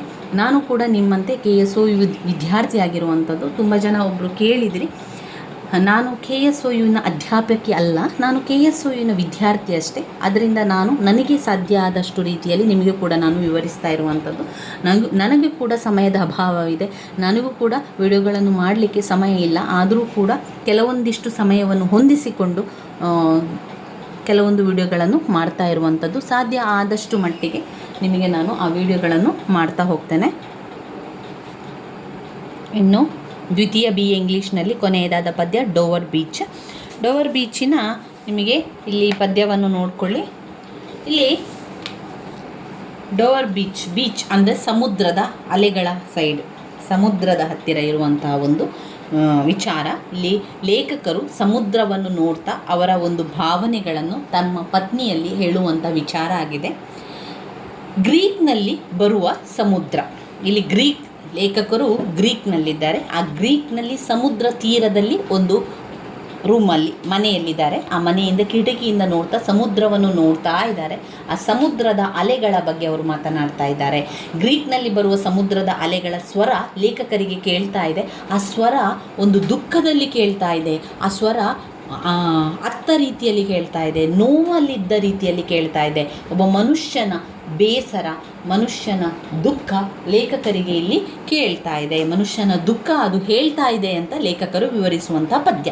ಸಮುದ್ರವನ್ನು ನೋಡ್ತಾ ಇದ್ದಾರೆ. ಅವರ ಪತ್ನಿಯ ಜೊತೆಗೆ ಅವರು ಸಮುದ್ರ ತೀರದಲ್ಲಿ ರೂಮಲ್ಲಿ ಇದ್ದುಕೊಂಡು ರೂಮಿನಿಂದ ಹೊರಗಡೆ ಕಿಟಕಿಯಿಂದ ಸಮುದ್ರದ ಅಲೆಗಳನ್ನು ನೋಡ್ತಾ ಅವರು ವಿವರಿಸುವಂಥದ್ದು. ಮನುಷ್ಯರಲ್ಲಿ ಇರುವ ಒಳ್ಳೆಯತನ ನಿಧಾನದಲ್ಲಿ ಮಾಯವಾಗ್ತಾ ಇದೆ. ತನ್ನ ಹೆಂಡತಿಯಲ್ಲಿ ಹೇಳ್ತಾ ಇದ್ದಾರೆ, ನೋಡು ಆ ಸಮುದ್ರದ ಅಲೆಗಳು ನನಗೆ ಮನುಷ್ಯನ ದುಃಖವನ್ನು ಕೇಳಿಸ್ತಾ ಇದೆ, ದುಃಖದಿಂದ ಹೇಳುವ ರೀತಿಯಲ್ಲಿ ಹೇಳ್ತಾ ಇದೆ, ಅದು ಸ್ವರ ಬರ್ತಾ ಇದೆ ಅಂತ. ಮನುಷ್ಯ ಒಳ್ಳೆಯವನೇ ಸರಿ, ಆದರೆ ಮನುಷ್ಯನ ಆ ಒಳ್ಳೆಯತನ ನಿಧಾನದಲ್ಲಿ ಮಾಯವಾಗ್ತಾ ಇದೆ, ಅವನ ನಂಬಿಕೆ ಬರಿದಾಗ್ತಾ ಇದೆ ಅಂದರೆ ಕವಿ ಇಲ್ಲಿ ತನ್ನ ಪತ್ನಿಗೆ ಹೇಳ್ತಾ ಹೇಳುವಂಥದ್ದು. ನಾವು ಒಬ್ಬರಿಗೊಬ್ಬರು ನಂಬಿಕೆಯಲ್ಲಿ ಇರುವ ಈ ಲೋಕದಲ್ಲಿ ನಿಜವಾದ ಪ್ರೀತಿ, ನಂಬಿಕೆ ಇಲ್ಲ, ಶಾಂತಿಯೇ ಇಲ್ಲ ಈ ಲೋಕದಲ್ಲಿ. ಲೇಖಕರ ಅನುಭವ ಅಂತ ಹೇಳಿದರೆ ಲೇಖಕರು ಪತ್ನಿಯ ಜೊತೆಗೆ ಹೇಳ್ತಾರೆ, ನಾವು ಇಬ್ಬರು ಒಬ್ಬರಿಗೊಬ್ಬರು ನಂಬಿಕೆಯಲ್ಲಿ ಇರಬೇಕು, ಕೊನೆಯ ತನಕ ನಾವು ಒಬ್ಬರಿಗೊಬ್ಬರು ನಂಬಿಕೆಯಲ್ಲಿರಬೇಕು. ಈ ಲೋಕದಲ್ಲಿ ಯಾರನ್ನು ನಂಬಬೇಕು, ಯಾರನ್ನು ಬಿಡಬೇಕು ಅಂತ ಅರ್ಥನೇ ಆಗ್ತಾ ಇಲ್ಲ. ಈ ಲೋಕದಲ್ಲಿ ನಿಜವಾದ ಪ್ರೀತಿ ಮಾಯ ಆಗ್ತಾ ಇದೆ, ನಿಜವಾದ ನಂಬಿಕೆ ಮಾಯ ಆಗ್ತಾ ಇದೆ, ನಿಜವಾದ ನಂಬಿಕೆ ಇಲ್ಲ, ಶಾಂತಿ ಇಲ್ಲ ಅಂತ ಹೇಳುವಂಥದ್ದು. ಅಂಧಕಾರದಲ್ಲಿದ್ದೇವೆ ನಾವೆಲ್ಲರೂ ಕೂಡ, ಒಬ್ಬರಿಗೊಬ್ಬರು ಅರ್ಥ ಮಾಡ್ಕೊಳ್ತಾ ಇಲ್ಲ, ಅಂಧಕಾರದಲ್ಲಿದ್ದೇವೆ. ಯಾವುದನ್ನು ನಂಬಬೇಕು ಯಾವುದನ್ನು ನಂಬಬಾರ್ದು ಅಂತ ಲೇಖಕರಿಗೀಗ ಗೊತ್ತಾಗ್ತಾ ಇಲ್ಲ. ಇನ್ನು ಇಂಗ್ಲೆಂಡ್ನಲ್ಲಿರುವ ಜಾಗದ ಬಗ್ಗೆ ಅವರು ಇಂಗ್ಲೆಂಡ್ನಲ್ಲಿರುವಂಥ ಜಾಗ, ಪತ್ನಿಯ ಜೊತೆಗೆ ಸಮುದ್ರ ತೀರಕ್ಕೆ ಬಂದಾಗ ಕವಿ ಪದ್ಯವನ್ನು ಬರೆದಿದ್ದಾರೆ. ಅಲ್ಲಿ ಅಲೆಗಳು ಬರ್ತಾ ಇದೆ, ಟೈಟ್ ಅಲೆಗಳು. ಅಲ್ಲಿ ಆ ಸಮುದ್ರ ಫ್ರಾನ್ಸಿನ ಸಿಟಿಯ ದೀಪಗಳು ಡೋವರ್ ಬೀಚಿಂದ ಕಾಣ್ತಾ ಇದೆ. ಡೋವರ್ ಬೀಚ್ ಫ್ರಾನ್ಸ್ ಸಿಟಿ ಸ್ವಲ್ಪ ದೂರದಲ್ಲಿದೆ. ಆ ಫ್ರಾನ್ಸ್ ಸಿಟಿಯ ಬೀದಿ ದೀಪಗಳಿದೆಯಲ್ಲ, ಎತ್ತರದಲ್ಲಿ ಇರುವಂತಹ ಬೀದಿ ದೀಪಗಳಿಂದ ಬರುವಂತಹ ಬೆಳಕು ಈ ಸಮುದ್ರಕ್ಕೆ ಹೊಡಿತಾ ಇದೆ. ಆ ಸಮುದ್ರ ಅದು ಶೈನಿಂಗ್ ಆಗ್ತಾ ಇದೆ, ಹೊಳಿತಾ ಇದೆ, ಅದು ಮಿನುಗ್ತಾ ಇದೆ. ಅಲ್ಲಿರುವಂಥ ಬಂಡೆಕಲ್ಲುಗಳಿಗೆ ಮೇಲೆಲ್ಲ ಫ್ರಾನ್ಸಿನ ಸಿಟಿಯ ದೀಪಗಳು, ಲೈಟ್ಗಳು ಎಲ್ಲ ಬಂದು ಬಂಡೆಯ ಮೇಲೆ ಬಿದ್ದು ಆ ಬಂಡೆಯ ಮೇಲೆ ಎಲ್ಲ ಹೊಳಿತಾ ಇದೆ, ಶೈನಿಂಗ್ ಬರ್ತಾ ಇದೆ. ಲೇಖಕರು ಕರೀತಾ ಇದ್ದಾರೆ, ನೋಡು ಕಿಟಕಿಯ ಹತ್ತಿರ ಬಾ, ಸಮುದ್ರವನ್ನೊಮ್ಮೆ ನೋಡು, ಆ ತೆರೆಯನ್ನೊಮ್ಮೆ ನೋಡು, ನಿನಗೇನು ಅನಿಸ್ತದೆ ಅಂತ ಹೇಳ್ತಾರೆ. ಬೆಳ್ಳಿಯ ಪದರ ಕಾಣ್ತಾ ಇದೆ, ಆ ತೀರದಲ್ಲಿ ಒಮ್ಮೆ ಬಿದ್ದಂಥ ಕಲ್ಲು ಇದೆಯಲ್ಲ, ಅಲೆಗಳ ಮುಖಾಂತರ ಒಮ್ಮೆ ಒಳಗೆ ಬರ್ತದೆ, ಒಮ್ಮೆ ತೆರೆಯ ಒಳಗಡೆ ಹೋಗ್ತದೆ, ಒಮ್ಮೆ ಹೊರಗೆ ಬರ್ತದೆ, ಒಮ್ಮೆ ಒಳಗೆ ಹೋಗ್ತದೆ ಕಲ್ಲುಗಳೆಲ್ಲ. ಇದೆಲ್ಲ ಆಗ್ತಾನೇ ಇರ್ತದೆ ಈ ಒಂದು ರೀತಿ. ಈ ತೀರದಲ್ಲಿ ಬಿದ್ದ ಕಲ್ಲುಗಳು ಅಲೆಗಳನ್ನು ಅಪ್ಪಳಿಸ್ತಾ ಇದೆ. ಈ ಕಲ್ಲುಗಳನ್ನು ತಗೊಂಡು ಹೋಗಿ ಪುನಃ ಅದೇನು ಮಾಡ್ತದೆ, ದಡಕ್ಕೆ ತಂದು ಹಾಕ್ತದೆ, ಒಮ್ಮೆ ಒಳಗೆ ತೆಗೆದುಕೊಂಡು ಹೋಗ್ತದೆ. ಇದೇ ರೀತಿ ನಿರಂತರ ಕ್ರಿಯೆ ಆ ಒಂದು ಸಮುದ್ರದಲ್ಲಿ ಆಗ್ತಾ ಇದೆ. ಆ ಅಲೆಗಳಲ್ಲಿ ಬೇಸರನಾದ ಕೇಳ್ತಾ ಇದೆ, ಲೇಖಕರಿಗೆ ಆ ಬೇಸರದ ಧ್ವನಿ ಕೇಳ್ತಾ ಇದೆ ಅಂತ ಹೇಳುವಂಥದ್ದು. ಇಲ್ಲಿ ಮುಖ್ಯವಾಗಿ ಈ ರೀತಿಯಾಗಿ ನಾನು ಪಾಯಿಂಟ್ಸನ್ನು ಬರ್ಕೊಂಡಿದ್ದೇನೆ ನೋಡಿ. 2 of them need to treat each other with honesty and authenticity. ಅವ್ರು ಹೇಳುವಂಥದ್ದು ಲೇಖಕರು ಪತ್ನಿಯ ಜೊತೆ ನಾವು ಒಬ್ಬರಿಗೊಬ್ಬರು ಹಾನೆಸ್ಟಿ ಆಗಿರಬೇಕು, ಪ್ರಾಮಾಣಿಕತೆಯಿಂದ ಇರಬೇಕು, ಆಮೇಲೆ ಅಥೆಂಟಿಸಿಟಿ ಇರಬೇಕು. ನಾವು ನಮ್ಮೊಳಗೆ ನಾವು ಒಬ್ಬರನ್ನು ಅರ್ಥ ಮಾಡ್ಕೊಳ್ಬೇಕು. ಈ ಸಮಾಜದಲ್ಲಿ ಯಾರನ್ನು ನಂಬಬೇಕು ಬಿಡಬೇಕು ಅಂತ ಅರ್ಥ ಆಗ್ತಾ ಇಲ್ಲ. ಎಷ್ಟೋ ಮೋಸಗಳು, ಎಷ್ಟೋ ವಂಚನೆಗಳು ನಡೀತಾ ಇದೆ, ಶಾಂತಿಯೇ ಇಲ್ಲ. ಜನರು ಏನಾಗ್ತಾರೆ, ಒಳ್ಳೆತನ ತುಂಬಾ ಜನರಿಗಿರ್ತದೆ, ಆದರೆ ಆ ಒಳ್ಳೆತನ ನಿಧಾನದಲ್ಲಿ ಮಾಯ ಆಗ್ತಾ ಇದೆ. Dream like qualities of variety, beauty and newness doesn't actually offer joy, love or clarity. Can it provide certainly peace or relief from pain. ಯಾವುದೆಲ್ಲ ವಿಚಾರವನ್ನು ಹೇಳ್ತಾ ಇದ್ದಾರೆ ಅಂದರೆ, ಪಾಯಿಂಟ್ ನಂಬರ್ 1 ಸ್ಯಾಡ್ ಸೌಂಡ್. ಲೇಖಕರು ಹೇಳ್ತಾ ಇದ್ದಾರೆ, ನನಗೆ ಅಲೆಗಳಿಂದ ಮನುಷ್ಯನ ದುಃಖ ಕೇಳಿಸ್ತಾ ಇದೆ. ಆ ಅಲೆಗಳು ದುಃಖದಿಂದ ಬರ್ತಾ ಇರುವ ರೀತಿಯಲ್ಲಿ ನನಗೆ ಕೇಳಿಸ್ತಾ ಇದೆ, ಸ್ಯಾಡ್ ಸೌಂಡ್ ಕೇಳಿಸ್ತಾ ಇದೆ. ಇದು ನಾನೇ ಮಾಡಿರುವಂತಹ ಪಾಯಿಂಟ್ಸ್ಗಳು, ಇದು ನನ್ನ ಅನುಕೂಲಕ್ಕಾಗಿ. ಇಲ್ಲಿ ಅವರು ಕೊಟ್ಟಿರುವಂತಹ ಪಾಯಿಂಟ್ಸ್ಗಳಲ್ಲ, ಅಂದರೆ ಪದ್ಯದಲ್ಲಿ ಇರುವಂತಹ ಪಾಯಿಂಟ್ಸ್ಗಳನ್ನು ಆಯ್ಕೆ ಮಾಡಿಕೊಂಡು ನಾನು ಬರೆದಿರುವಂಥದ್ದಿಲ್ಲಿ ನೋಡಿ. ಇಲ್ಲಿ ಬರುವಂತಹ ವಿಚಾರಗಳನ್ನು ನಿಮಗೆ ನೋಡಿದರೆ ಗೊತ್ತಾಗ್ತದೆ. ಇನ್ನು 2ನೇ point, Moon reflecting on the water. ಆ ಒಂದು ಚಂದ್ರನ ಬೆಳಕು ಇದೆಯಲ್ಲ, ಆ ನೀರಿಗೆ ರಿಫ್ಲೆಕ್ಟ್ ಆಗ್ತಾ ಇತ್ತು, ಹೊಳಿತಾ ಇತ್ತು ಆ ನೀರು. 3 ಸಾರೋ ಆಫ್ ಹ್ಯುಮ್ಯಾನಿಟಿ. ಮನುಷ್ಯನ ದುಃಖ ಅಲ್ಲಿ ಕೇಳಿಸ್ತಾ ಇತ್ತು. ಸಾರೋ ಅಂದರೆ ಅವನ ದುಃಖ, ಬೇಜಾರ ಕೇಳ್ತಾ ಇತ್ತು. 4ನೇದು ಕ್ಯಾರೆಕ್ಟರ್ ಹಾನೆಸ್ಟಿ ಲೂಸಿಂಗ್. ಮನುಷ್ಯರು ಏನು ಮಾಡ್ತಾ ಇದ್ದಾರೆ, ಅವರ ಗುಣ ಒಳ್ಳೆಯತನ ಕಡಿಮೆ ಆಗ್ತಾ ಇದೆ, ಲೂಸ್ ಆಗ್ತಾ ಇದೆ. ಹಾನೆಸ್ಟಿ, ಅವರ ಪ್ರಾಮಾಣಿಕತೆ ಕಡಿಮೆ ಆಗ್ತಾ ಇದೆ, ಪ್ರಾಮಾಣಿಕತೆ ಕಳ್ಕೊಳ್ತಾ ಇದ್ದಾರೆ. ಇದೆಲ್ಲ ಕೂಡ ಪ್ರಪಂಚದಲ್ಲಿ ಆಗ್ತಾ ಇರುವಂಥದ್ದು ಅಂತ ಹೇಳುವಂಥದ್ದು. ಅಲ್ಲಿ ಅವ್ರು ಹೇಳ್ತಾರೆ, ಪ್ರಪಂಚದಲ್ಲಿ ನಿಜವಾದ ಪ್ರೀತಿ ಇಲ್ಲ, ನಿಜವಾದ ನಂಬಿಕೆ ಇಲ್ಲ, ಶಾಂತಿ ಇಲ್ಲ, ಎಲ್ಲ ಬದಲಾವಣೆಯಾಗಿದೆ. ಇದೆಲ್ಲ ಬದಲಾವಣೆ ಆಗ್ತಾನೇ ಇದೆ ಎನ್ನುವಂಥದ್ದನ್ನು ಡೋವರ್ ಬೀಚ್ ಪದ್ಯದಲ್ಲಿ ನಾವು ಕಾಣಬಹುದಾಗಿದೆ. ಇವಿಷ್ಟು ನಮ್ಮ ಪದ್ಯದ ಭಾಗದ ರಿವಿಷನ್ ಆಯಿತು. ಇದನ್ನೆಲ್ಲವನ್ನು ಕೂಡ ನಿಮಗೆ ನಾನು ಪ್ರತ್ಯೇಕವಾಗಿ ವಿವರಿಸಿದ್ದೇನೆ. ಅದನ್ನು ಸಾಧ್ಯ ಆದರೆ ಎಲ್ಲವನ್ನು ಕೂಡ ಒಂದೇ ವಿಡಿಯೋದಲ್ಲಿ ಬರುವ ಹಾಗೆ ಇನ್ ಶಾರ್ಟಲ್ಲಿ ಹಾಕಿ ನಾನು ನಿಮಗೆ ಕೊಡ್ತೇನೆ. ಆ ರೀತಿಯಾಗಿ ಒಂದೇ ವಿಡಿಯೋದಲ್ಲಿದ್ದರೆ ನಮಗೆ ಎಲ್ಲವನ್ನು ಕೂಡ ಕಂಟಿನ್ಯೂ ಆಗಿ ನೋಡಲಿಕ್ಕೆ ನಿಮಗೆ ಅನುಕೂಲ ಆಗ್ತದೆ ಎನ್ನುವಂಥದ್ದು. ಹಾಗೆ ಇದು ಪ್ರತಿಯೊಂದು ಪದ್ಯ ನಾವು 7 ಪದ್ಯವನ್ನು ಕಲ್ತಿದ್ದೇವೆ. ಆ 7 ಪದ್ಯದ ಸಾರಾಂಶವನ್ನು ಸರಿಯಾಗಿ ಕಲ್ತುಕೊಳ್ಳಿ, ಬಾಯ್ಪಾಠ ಮಾಡಿ ಆದರೂ ಕಲ್ತುಕೊಳ್ಳಿ. Very very important. 7 ಪದ್ಯ ಕೂಡ ಇಂಪಾರ್ಟೆಂಟ್ ಆಗಿರುವಂಥದ್ದು. ಇಷ್ಟು ಕಲ್ತರೂ ಕೂಡ ಸಾಕು ನೀವು. ಹಾಗೆ ಇದರ ಜೊತೆಗೆ ಒಂದು ಡ್ರಾಮಾ, ಜೂಲಿಯಸ್ ಸೀಸರ್ ಡ್ರಾಮಾವನ್ನು ಕಲ್ತುಕೊಂಡ್ರೆ ಇಂಗ್ಲೀಷ್ನಲ್ಲಿ ಆರಾಮದಲ್ಲಿ ಪಾಸ್ ಆಗ್ತೀರಾ. ನನ್ನ ವೀಡಿಯೋಸ್ ಎಲ್ಲ ನಿಮಗೆ ಇಷ್ಟ ಆಗ್ತಾ ಇದ್ದರೆ ಲೈಕ್ ಕೊಡಿ, ಶೇರ್ ಮಾಡಿ, ಸಬ್ಸ್ಕ್ರೈಬ್ ಮಾಡಲಿಕ್ಕೆ ಮರಿಬೇಡಿ ಸ್ನೇಹಿತರೆ. ಪರೀಕ್ಷೆಯನ್ನು ಚೆನ್ನಾಗಿ ಮಾಡಿ. ಶುಭವಾಗಲಿ. ಧನ್ಯವಾದಗಳು.